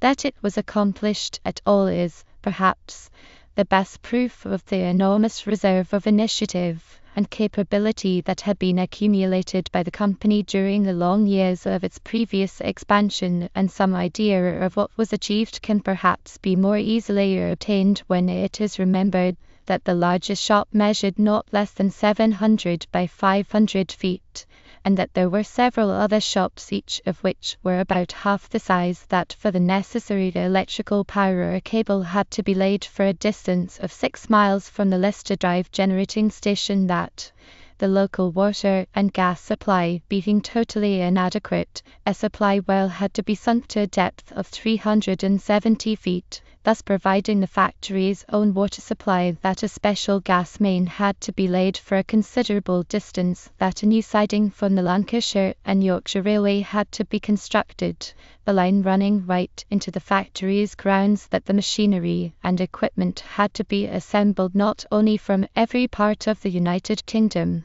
but from the United States of America, that several of the most essential machines, which had been specially made, were lost in transit owing to the action of enemy submarines, so that new machines had to be made in their place, and that a canteen had to be provided, fully equipped with the latest cooking utensils and labor-saving devices, which would accommodate at 2 sittings no less than 5,000 people. In spite of all this, however, the first complete aeroplane was turned out on June 7, 1918, just 8 months after the commencement, while within 4 or 5 months after this, the factory was in a position to turn out no less than 100 aeroplanes a month. Before this, however, the Ministry of Munitions had appointed a controller of national aircraft factories, so that on the 17th of October 1918, the factory was handed over to the government in full working order, another concrete instance of the organizing skill and versatility of this great mercantile marine company. Long before this, the Cunard Company had embarked upon yet another subsidiary enterprise in the establishment of a factory for the manufacture of shells. This factory, which came to be known as the Cunard National Shell Factory, was established at Bootle, the building having before been used as a store for the fittings and furniture taken from such of the Cunard Company's vessels as had been used as armed cruisers and in various other capacities. A new foe was built and the roof trusses were strengthened in order to carry shafting.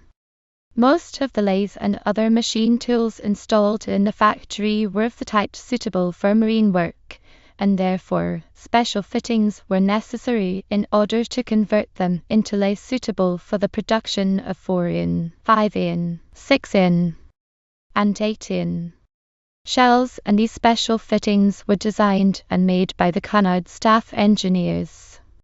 The boring bars used for the 8-in shells were made from the piston rods of the old Cunard liner Lucania, sister ship to the Campania, the vessel, as we have seen, on which Signor Marconi carried out some of his most important wireless experiments.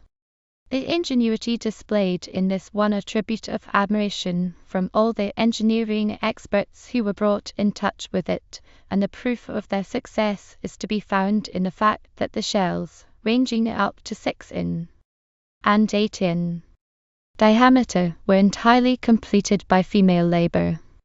The Cunard National Shell Factory was, indeed, the first factory in Great Britain to produce 6-in and 8-in shells of female labor, and was thus the pioneer in the employment of women on shells of large caliber.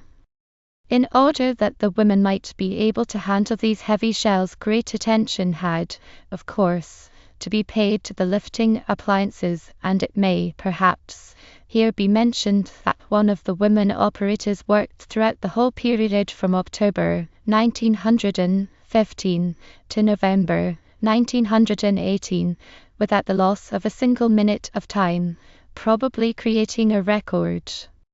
To this factory also several of the retired engineering officers of the Cunard Company's ships returned to work in order to assist their country in increasing the output of shells, while the factory was self-contained in that it manufactured all its own tools, jigs, and other necessary appliances. In this factory, work was continuous, being carried out in 3 shifts, one working from 7 in the morning till 3 in the afternoon, the next from 3 in the afternoon till 10 at night, and the third from 10 p.m. until 7 next morning, while on Saturdays one shift worked from 7 a.m. till noon, and another from noon till 5 p.m. In 1916, the bottle-nosing plant for the large shells was instituted, a plant that turned out to be a great success, while at the same time a system for the mixing of gas and air to enable a furnace temperature of 1400 degrees centigrade to be maintained was also installed, a contrivance that resulted in a very considerable saving both in upkeep and expenditure. On an average, about 1,000 people were employed in this factory, of whom 80 to 90% were women. The factory contained excellent kitchens and dining rooms, so that hot meals could be served both for the day and night shifts. The welfare of the workers was scrupulously attended to, and a recreation room fitted with a theatrical stage and all accessories was very popular with the workers in their spare time. When on November 11, 1918, hostilities ceased, upon the acceptance by the enemy of the armistice terms, work on shell production was stopped. The factory being closed down on Saturday, November 16, each operator was presented on leaving with a 45-in shell as a souvenir, together with a letter of appreciation signed by the chairman and general manager of the company. A total of 410,302 shells of various calibers was turned out during the months through which the factory worked. Out of every 500 shells made, one was selected by the government to be fired as a test, and of the shells manufactured at the Cunard factory not a single one failed to pass. Lastly should be mentioned one of the most beneficent minor activities initiated by the Cunard staff in the provision of entertainments for wounded soldiers.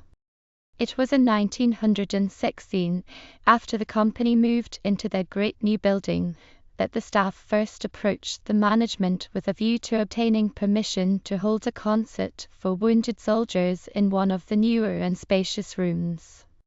The suggestion was readily agreed to, and the company undertook to bear the costs, the staff doing the work. So successful was this concert that a second entertainment was given, this being followed by a third, until these concerts became a regular institution through the winters of 1916, 1917, 1917, 1918, and 1918, 1919. In all, about 20 concerts were given, at which more than 7,000 wounded soldiers were entertained and provided with refreshment. A first-class orchestra of 20 performers was created, as well as a chorus that would have done credit to any London stage, and it is safe to say that these Cunard concerts were eagerly looked forward to by every military hospital in the district. During the summer months also the company lent their tender, the Skirmisher, for river cruises, and more than 6,400 wounded men were thus provided with yet another means of recreation. A similar trip was organised in 1918 by the Cunard Company's Bristol staff, while the Liverpool office concert party was indefatigable in attending at various hospitals, munition works, and camps in order to provide additional entertainment to their wounded brothers. The Britannia rooms were also used for dances and receptions for American officers and American Red Cross units, and when on Independence Day, July 4, 1918, the Lord Mayor of Liverpool entertained 4,000 American troops, the whole of the catering arrangements were carried out by the Cunard Line. Now to have initiated, organised, and one's success in departments of service so various and vital would not, of course, have been possible without the unanimous and unremitting personal devotion of every director and member of this great company, and it cannot be denied that the government paid them the compliment of using their activities to the very highest degree.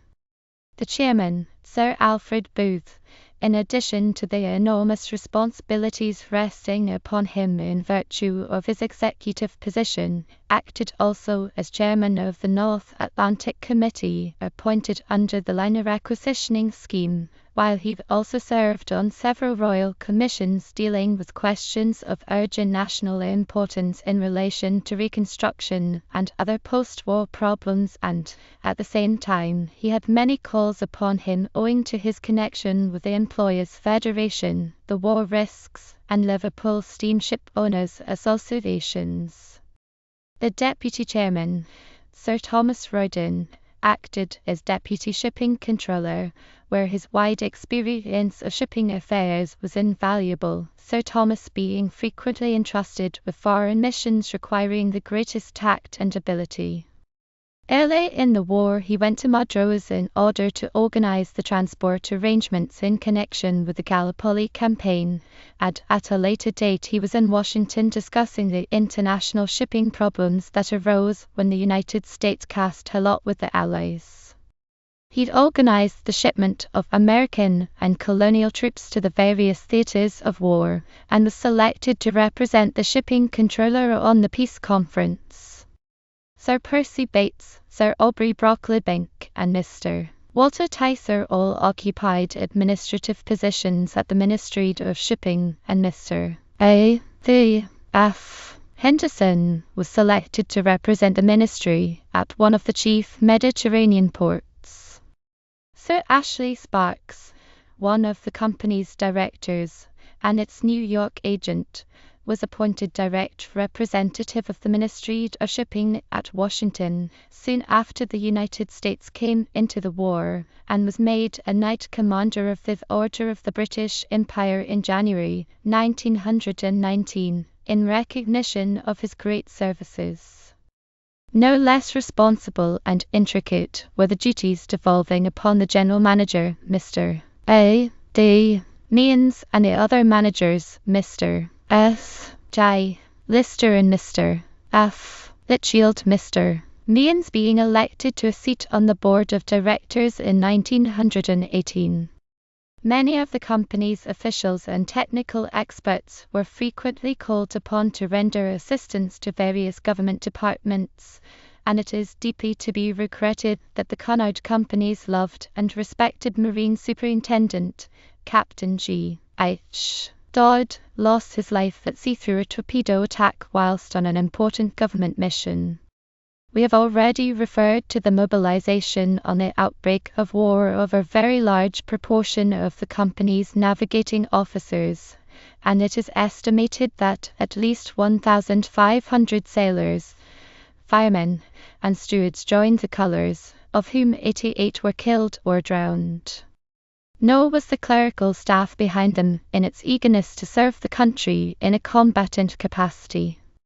When a brigade of businessmen was formed in Liverpool in 1914, not less than 120 Cunarders from the Liverpool staffs enlisted on the first day, while from the clerical staffs alone of the principal Cunard offices in Great Britain, 387 men joined the army, besides 65 who joined from the Canadian and American offices, a total of 452. Of these, 53 lost their lives in the service of their country, while a large proportion received more or less serious wounds, several being permanently disabled. Many distinctions and honours were gained both on the field of battle and at sea, to be engraved upon the company's records as one of their proudest trophies. They include a Victoria Cross and, in numerous cases, the DSO, DSC, OMC, MM, etc. Various members of the staff have received other British, and also French, Belgian, Russian, and United States decorations and medals. Such then, in brief, were the war activities of one of our chief mercantile marine companies, and it is surely a record of which the whole empire, not less than every member and employee of the Cunard Company itself, may well be proud. In the study of it we have perhaps been able to perceive, as in a wider survey of a larger number of units might have been less possible, something of the peculiar genius for organization and adaptation that, in spite of so much ignorant criticism, our race possesses.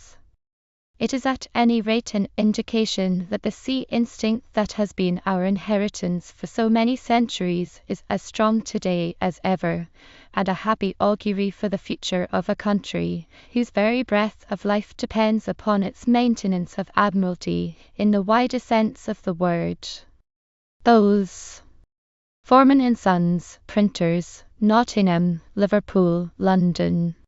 I hope you enjoyed reading the book A Merchant Fleet at War with me. If you liked this, please remember to like and subscribe. Please visit at Adonomy if you want to see different types of videos we produce. For statistics on our videos, visit at Adonomy Core. Happy YouTube travels!